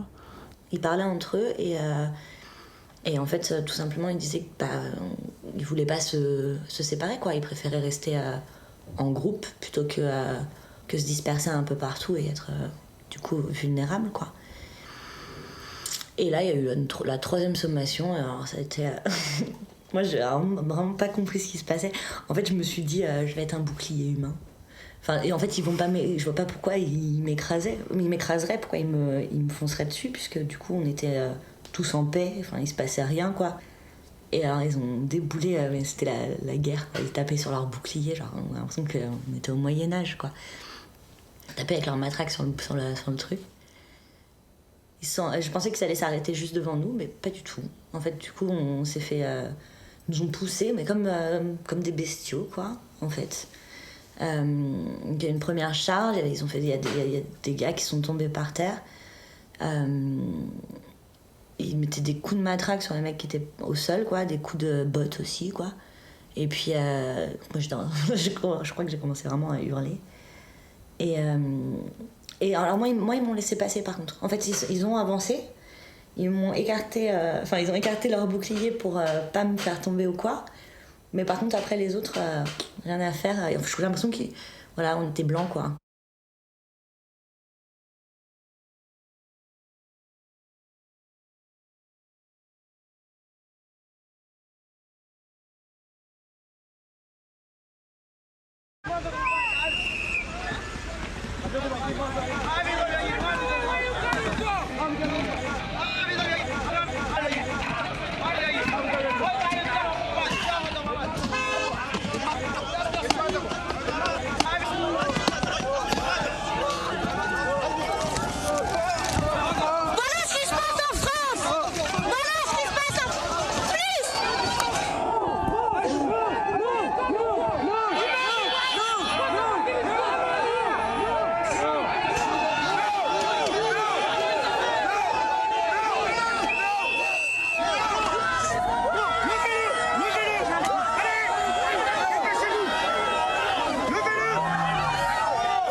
Moi, j'avais pris le parti pour une fois de me mettre en retrait parce que je m'étais dit, je sais ce qui va se passer, mais je veux qu'il y ait au moins des images. Donc j'avais pris mon téléphone et j'avais essayé de filmer ce qui se passait.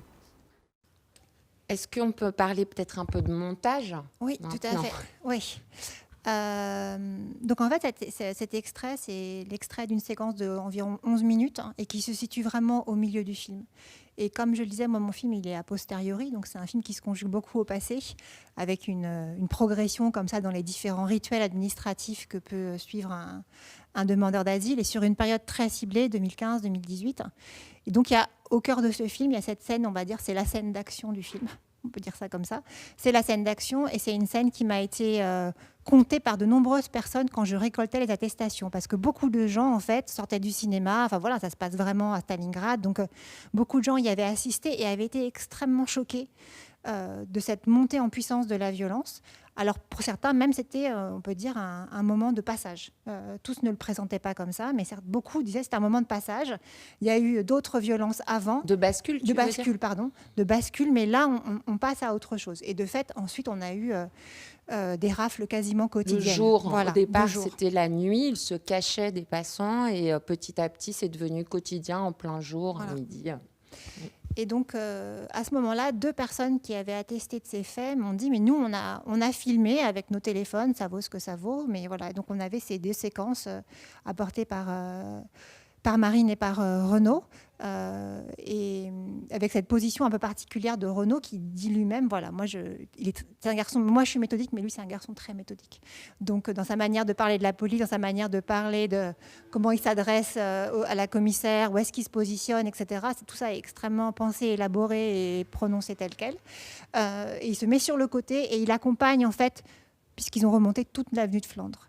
Ce qui faisait que j'avais ces rushs un peu avec un téléphone un peu pourri qui était celui de Marine, donc très sombre, et puis ce téléphone un peu meilleur comme ça qui était celui de Renaud, et sur vraiment une séquence assez longue, mais à laquelle on ne comprenait pas grand-chose parce que je crois que, comme souvent, les actions sont tellement absurdes, les gestes sont tellement absurdes, ces gens qui avancent, puis d'autres personnes en face avec des sacs poubelles, des sacs plastiques qui perdent leurs chaussures, il y en a qui tombent par terre, on ne sait pas s'ils l'ont fait exprès ou s'ils sont vraiment pris un coup, enfin...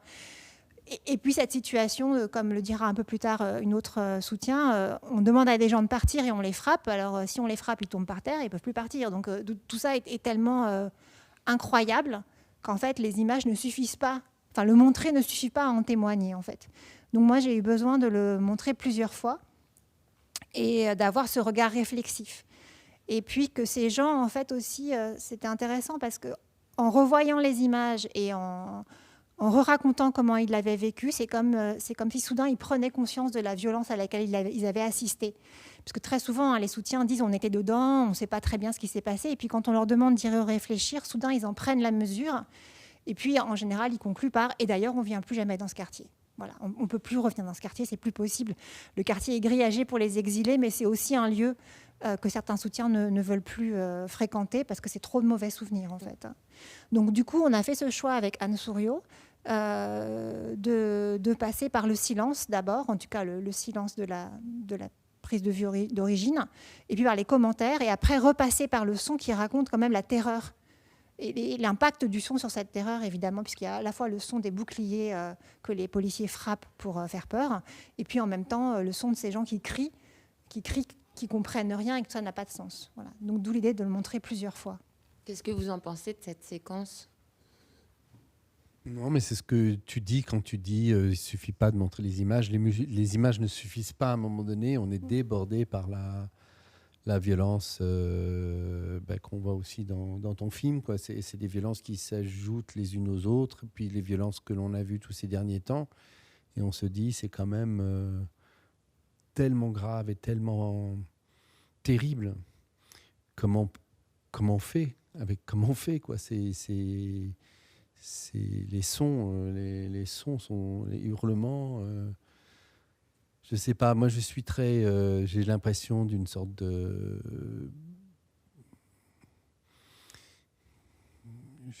quand tu dis il faudra des historiens dans 30 ans pour mettre en mots ce que nous aujourd'hui on nous interdit de dire, on ne devrait pas être interdit de dire ce qu'on est en train de dire. C'est juste que les gens ne nous écoutent pas ou veulent pas écouter, ou que les médias sont là pour déformer, déplacer, ah oui, gauchiste ou ceci ou cela, alors qu'on assiste juste à un truc, une terreur, un autoritarisme qui détruit absolument tout ce qui fait que les gens pourraient vivre ensemble.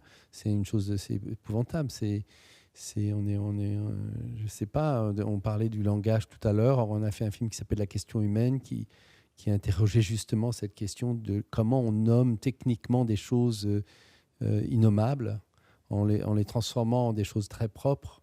Comment la langue nazie arrivait à nommer les camions à gaz autrement, les transferts, les chargements, la reconduite à la frontière, c'est typiquement. Oui, on est même comment dire, envoûté par cette langue de la Ve République qui nous castre complètement, nous éteint à petit feu, et que le Covid, quelque part, on se dit peut-être ça va nous réveiller, peut-être que quelque chose, je ne sais pas, je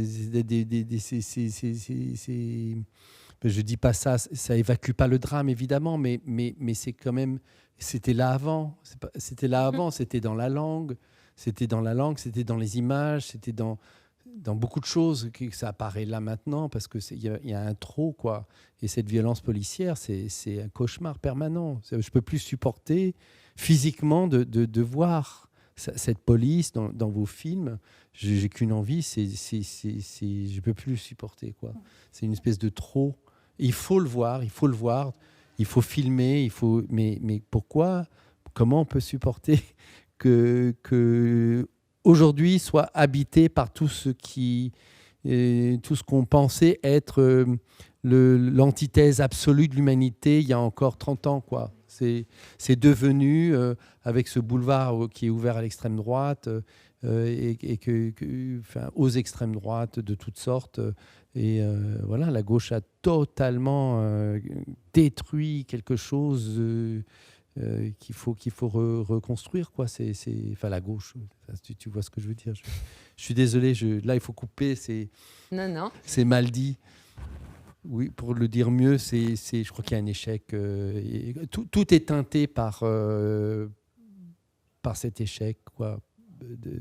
Et que d'où l'importance de tourner, de faire des images, de recueillir des paroles, de filmer, de ne pas laisser les images être emportées dans cet échec.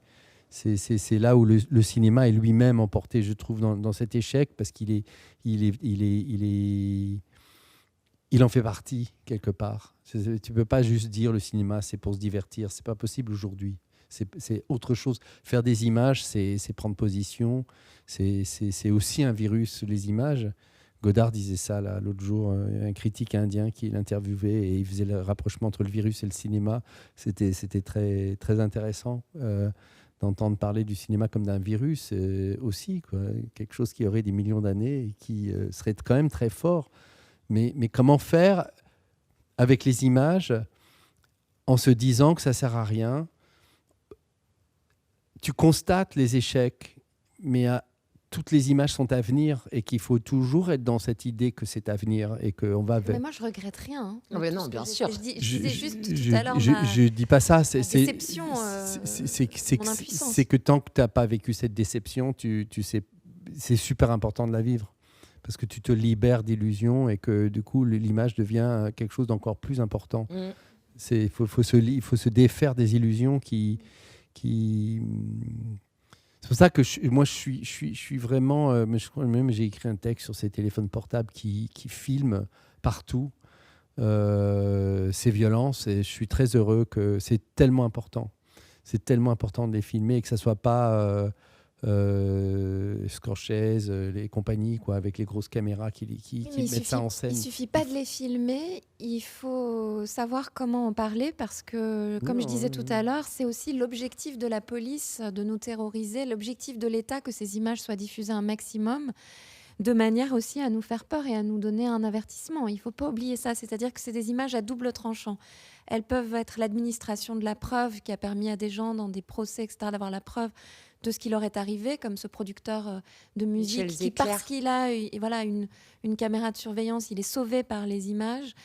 Et il y a aussi d'autres moments, notamment les violences dans les manifestations, qui ont pour but aussi, pour les policiers, de circuler et de nous envoyer un message. Et c'est pour ça que j'aime beaucoup le film de Chloé, parce que effectivement, tu utilises ces images de téléphone portable, mais tu les décortiques, tu y reviens et tu le mets en parallèle avec cette langue dont vous parliez, qui est la langue du pouvoir, qui travestit la réalité, et tu arrives vraiment à nous faire passer, à nous faire revivre ce moment avec toutes ces voix que tu rassembles, tous ces témoins qui étaient là et ces deux points de vue avec ces deux téléphones portables, et tu relis la scène jusqu'à qu'on comprenne exactement ce qui s'est passé, et tu le mets en parallèle avec le discours politique qui est trompeur, qui travestit la réalité et qui est aussi lui-même exerce une forme de violence terrible. Donc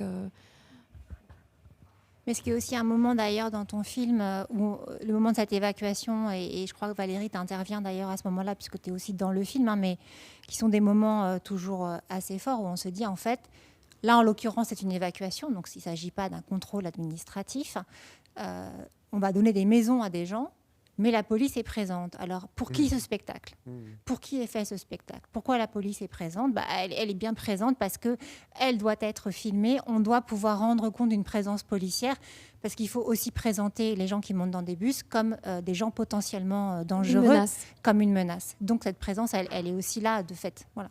Donc, en effet, tu as raison sur ce double jeu, et cette manière, on est toujours obligé de venir démasquer ce double jeu, sinon...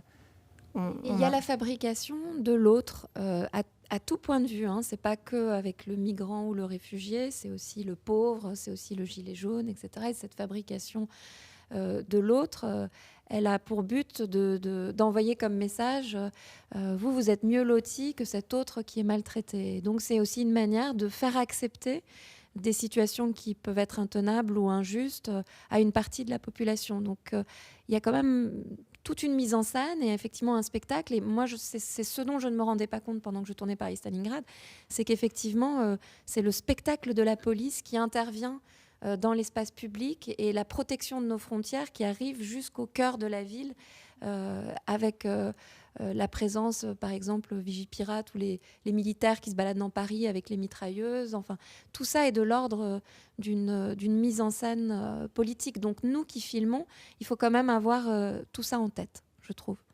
Et ce qui était difficile pour moi dans mon film, c'est que j'avais très envie de parler de l'administration.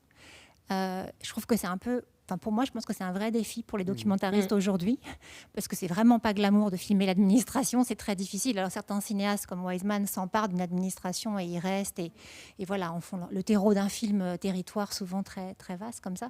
Mais c'est bien un des enjeux quand même, c'est d'expliquer l'administratif, parce que la partie policière est la partie visible, c'est la partie spectaculaire, mise en scène, etc., du pouvoir. Mais la partie administrative est là aussi pour détruire les gens. Et comme vous parliez du Covid, voilà, et la partie, le Covid est venu rajouter une couche là-dessus, puisqu'on a profité du Covid pour dématérialiser les relations humaines, les relations administratives, et donc empêcher encore plus qu'un tiers puisse porter regard sur ces relations, sur ces maltraitances, puisque tout se passe par Internet, qui évidemment n'est pas accessible à tout le monde, et encore moins aux non-francophones.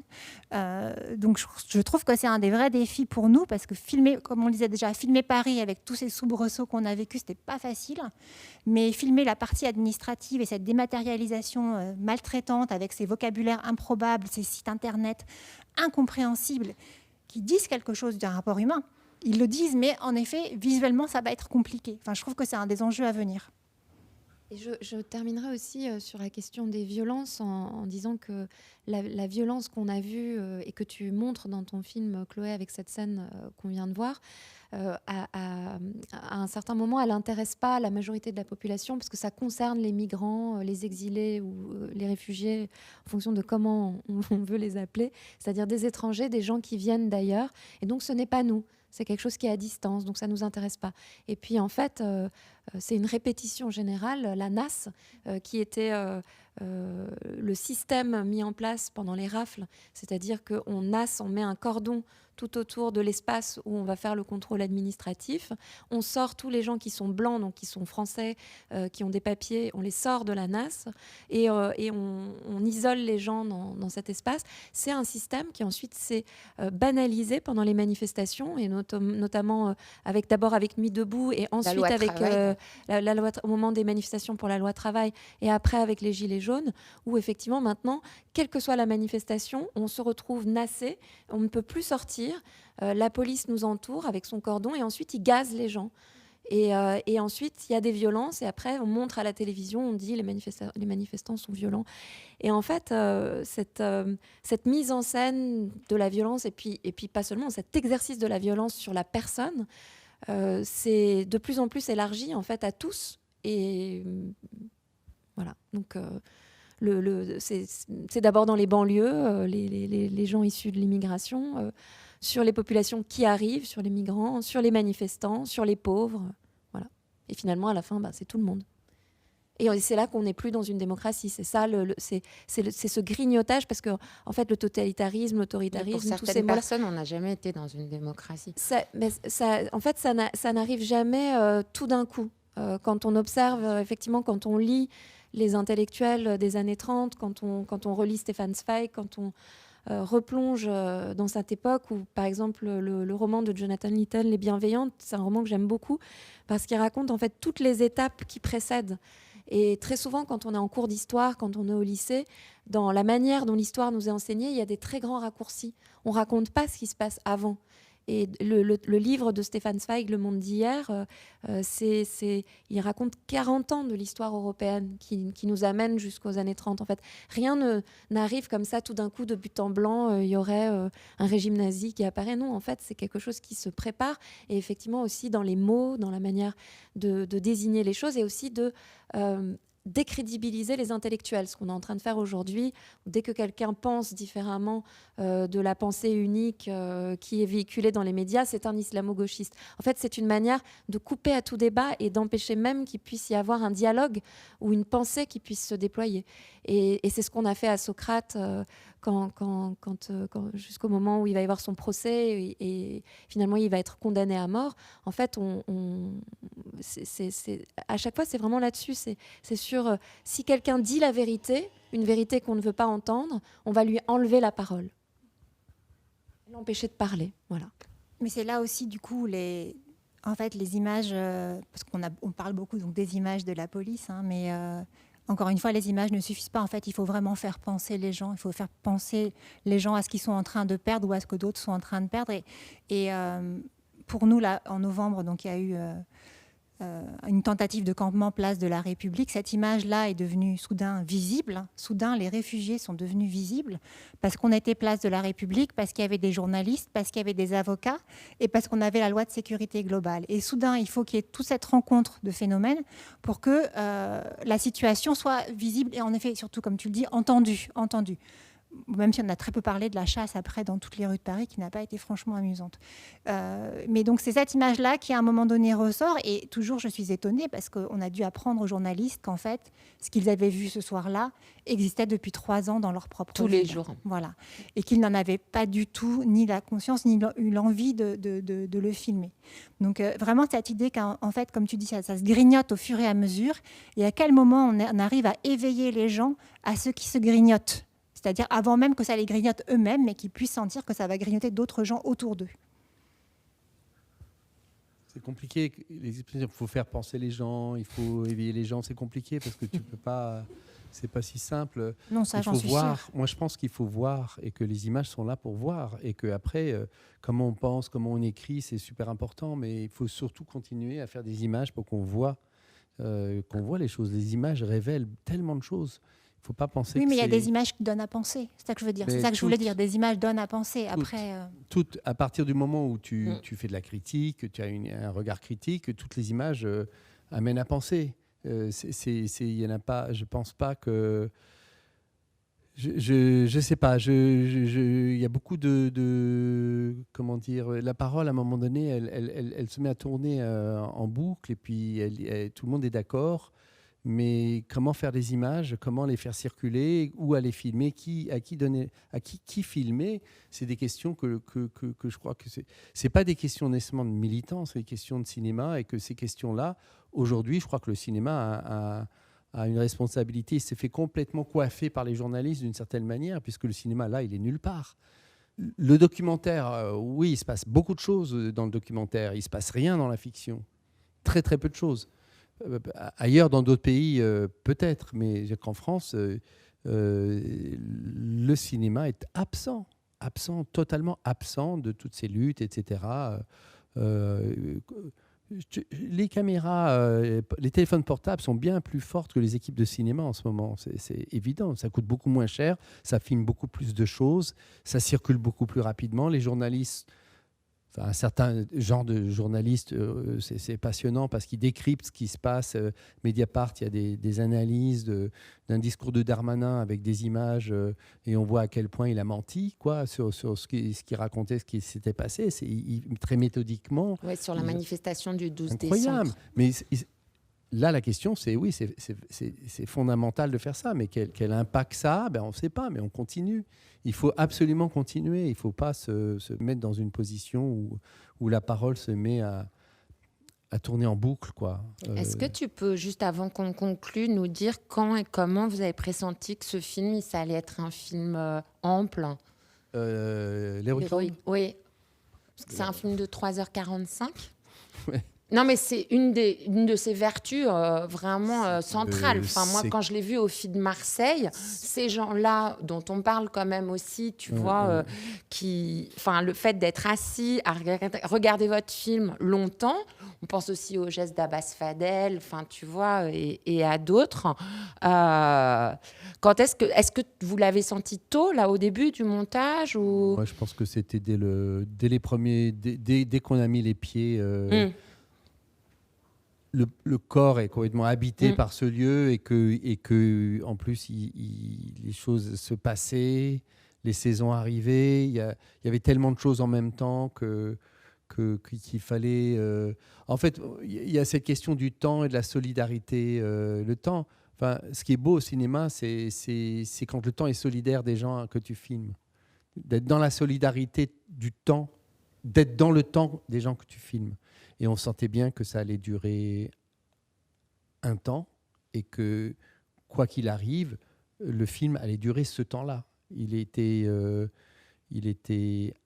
impensable de raconter ça en 1h30, quoi. C'est pas notre temps, c'est pas le temps de la salle de cinéma, parce que ça aussi c'est vraiment passionnant. C'est-à-dire que c'est ce qu'on a fait. Je me souviens que La Blessure, on avait aussi cette position-là, c'est qu'un film, il doit avoir son propre temps, et c'est pas le temps de l'exploitant de salle de cinéma, c'est le temps du film, et c'est le temps des gens qu'on filme. Donc à partir de ce moment-là, tu prends des risques avec le système, entre guillemets, puisque la durée du film t'évacue d'un certain type de festival, d'un certain type de salle, mais le film est là dans toute sa force, quoi. C'est un vrai truc, le temps. Je me souviens que la première fois qu'on l'a montré, je crois que c'était pour les Amis du Monde diplomatique, ils ont fait une projection. Il y avait un débat sur l'externalisation des frontières. Et tout ce qu'on entendait, projection de La Blessure, 2h40. Après la projection, prise de parole sur l'externalisation des frontières, donc un débat d'1 heure qui était tellement tragique, tout ce qu'on entendait était tellement dramatique. Question sur le film, est-ce que vous avez des questions à poser sur le film? Et la première question, c'est comment vous pouvez nous infliger l'enfer de ces plans fixes qui durent 5 minutes, 6 minutes. Quoi. Après avoir parlé de l'externalisation des frontières dans la bande du Sahel. Et ça veut dire quelque chose. C'est-à-dire que quand tu déplaces le cinéma, le langage du cinéma vers quelque chose qui ne respecte pas la temporalité du marché, quoi.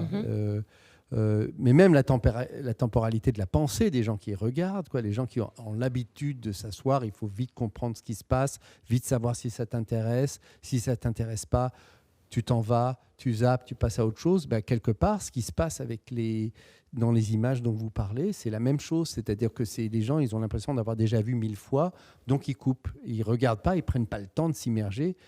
Et qu'en fait, ce qui est important dans vos films, c'est justement vous donner la possibilité aux gens de partager ce temps. Mais les gens sont aujourd'hui, les cerveaux sont faits pour se déconnecter dès que quelque chose ne se passe pas comme la loi dit que ça doit se passer, quoi. La loi médiatique ou la loi néolibérale. Donc il faut rouvrir des espaces dans le cerveau des uns des autres. Ça se passe par les rencontres, par les discussions, par plein de choses comme ça, et qu'aujourd'hui on est coupé de ça. Donc il faut penser que je crois qu'on est atteint psychiquement et qu'il ne suffit pas de dire quelque chose, il faut viser le cerveau des spectateurs. Il faut ouvrir, il faut, je ne sais pas, mettre du LSD dans l'air, quelque chose qui fasse que d'un coup... ah ouais, il se passe ça, c'est vrai, mais j'ai jamais vu ça comme ça. Parlant de LSD, c'est vrai que Heroic Land, c'est un film qui est complètement planant. C'est-à-dire que, juste pour terminer là-dessus, c'est que, je sais pas, oui, c'est toi qui disais ça au début, c'est que quand on est arrivé et qu'on a découvert, parce qu'évidemment, on a entendu plein de choses sur la jungle avant d'y aller, quand on a découvert ce qu'on a vu, ça avait tellement rien à voir avec tout ce qu'on entend et tout ce qu'on filme, c'est qu'on s'est dit, les images qu'on va filmer, ça va être vraiment des images de là, quoi, et que la plupart des images qui ont été filmées, finalement, ont servi à la propagande du gouvernement. Donc, comment faire avaler, là, on retrouve un peu ce que tu dis, comment faire avaler à l'opinion publique qu'on va détruire ce lieu, qui est un geste terrible, mais l'opinion publique sera soulagée parce que finalement, ah ouais, c'est vachement mieux pour eux de ne pas être dans la boue et compagnie. Il vaut mieux qu'ils soient... Ils sont toujours dans la boue, sauf en qu'ils train de crever sur les trottoirs. Quoi. Mais tu vois ce que je veux dire, c'est que comment faire des images qui ne soient pas... Oui, s'il y a des contre-récits, d'autres formes de récits, mais je pense que ça doit s'adresser autrement au cerveau. C'est là que le cinéma est intéressant. Merci beaucoup, Hind, Nicolas et Chloé, d'avoir répondu à cette invitation de l'école de la SRF. J'invite tout le monde à regarder l'héroïque Land de la frontière brûle de Nicolas Klotz et Elisabeth Perceval. Paris-Stalingrad de Hind Medeb qui va bientôt... et Tim Nakache, pardon, en plus on l'a vu, Tim, donc Hind Medeb et Tim Nakache, et En territoire hostile de Chloé Gerber-Cahuzac. S'ils veulent bien, peut-être qu'on pourra vous fournir des liens, on va voir. Et Hind est en train de tourner, de monter un film où elle s'est rendue à Khartoum pendant la révolution soudanaise. Et en fait, Stalingrad, c'était le chemin vers le Soudan. Nicolas et Elisabeth viennent de présenter un film au cinéma du réel. Et Chloé, je ne sais pas si tu es en prépa ou en écriture ou en réflexion de quelque chose en ce moment. Et Chloé réfléchit, elle réfléchit beaucoup. Nous aussi, hein, mais elle particulièrement. Donc merci, à bientôt.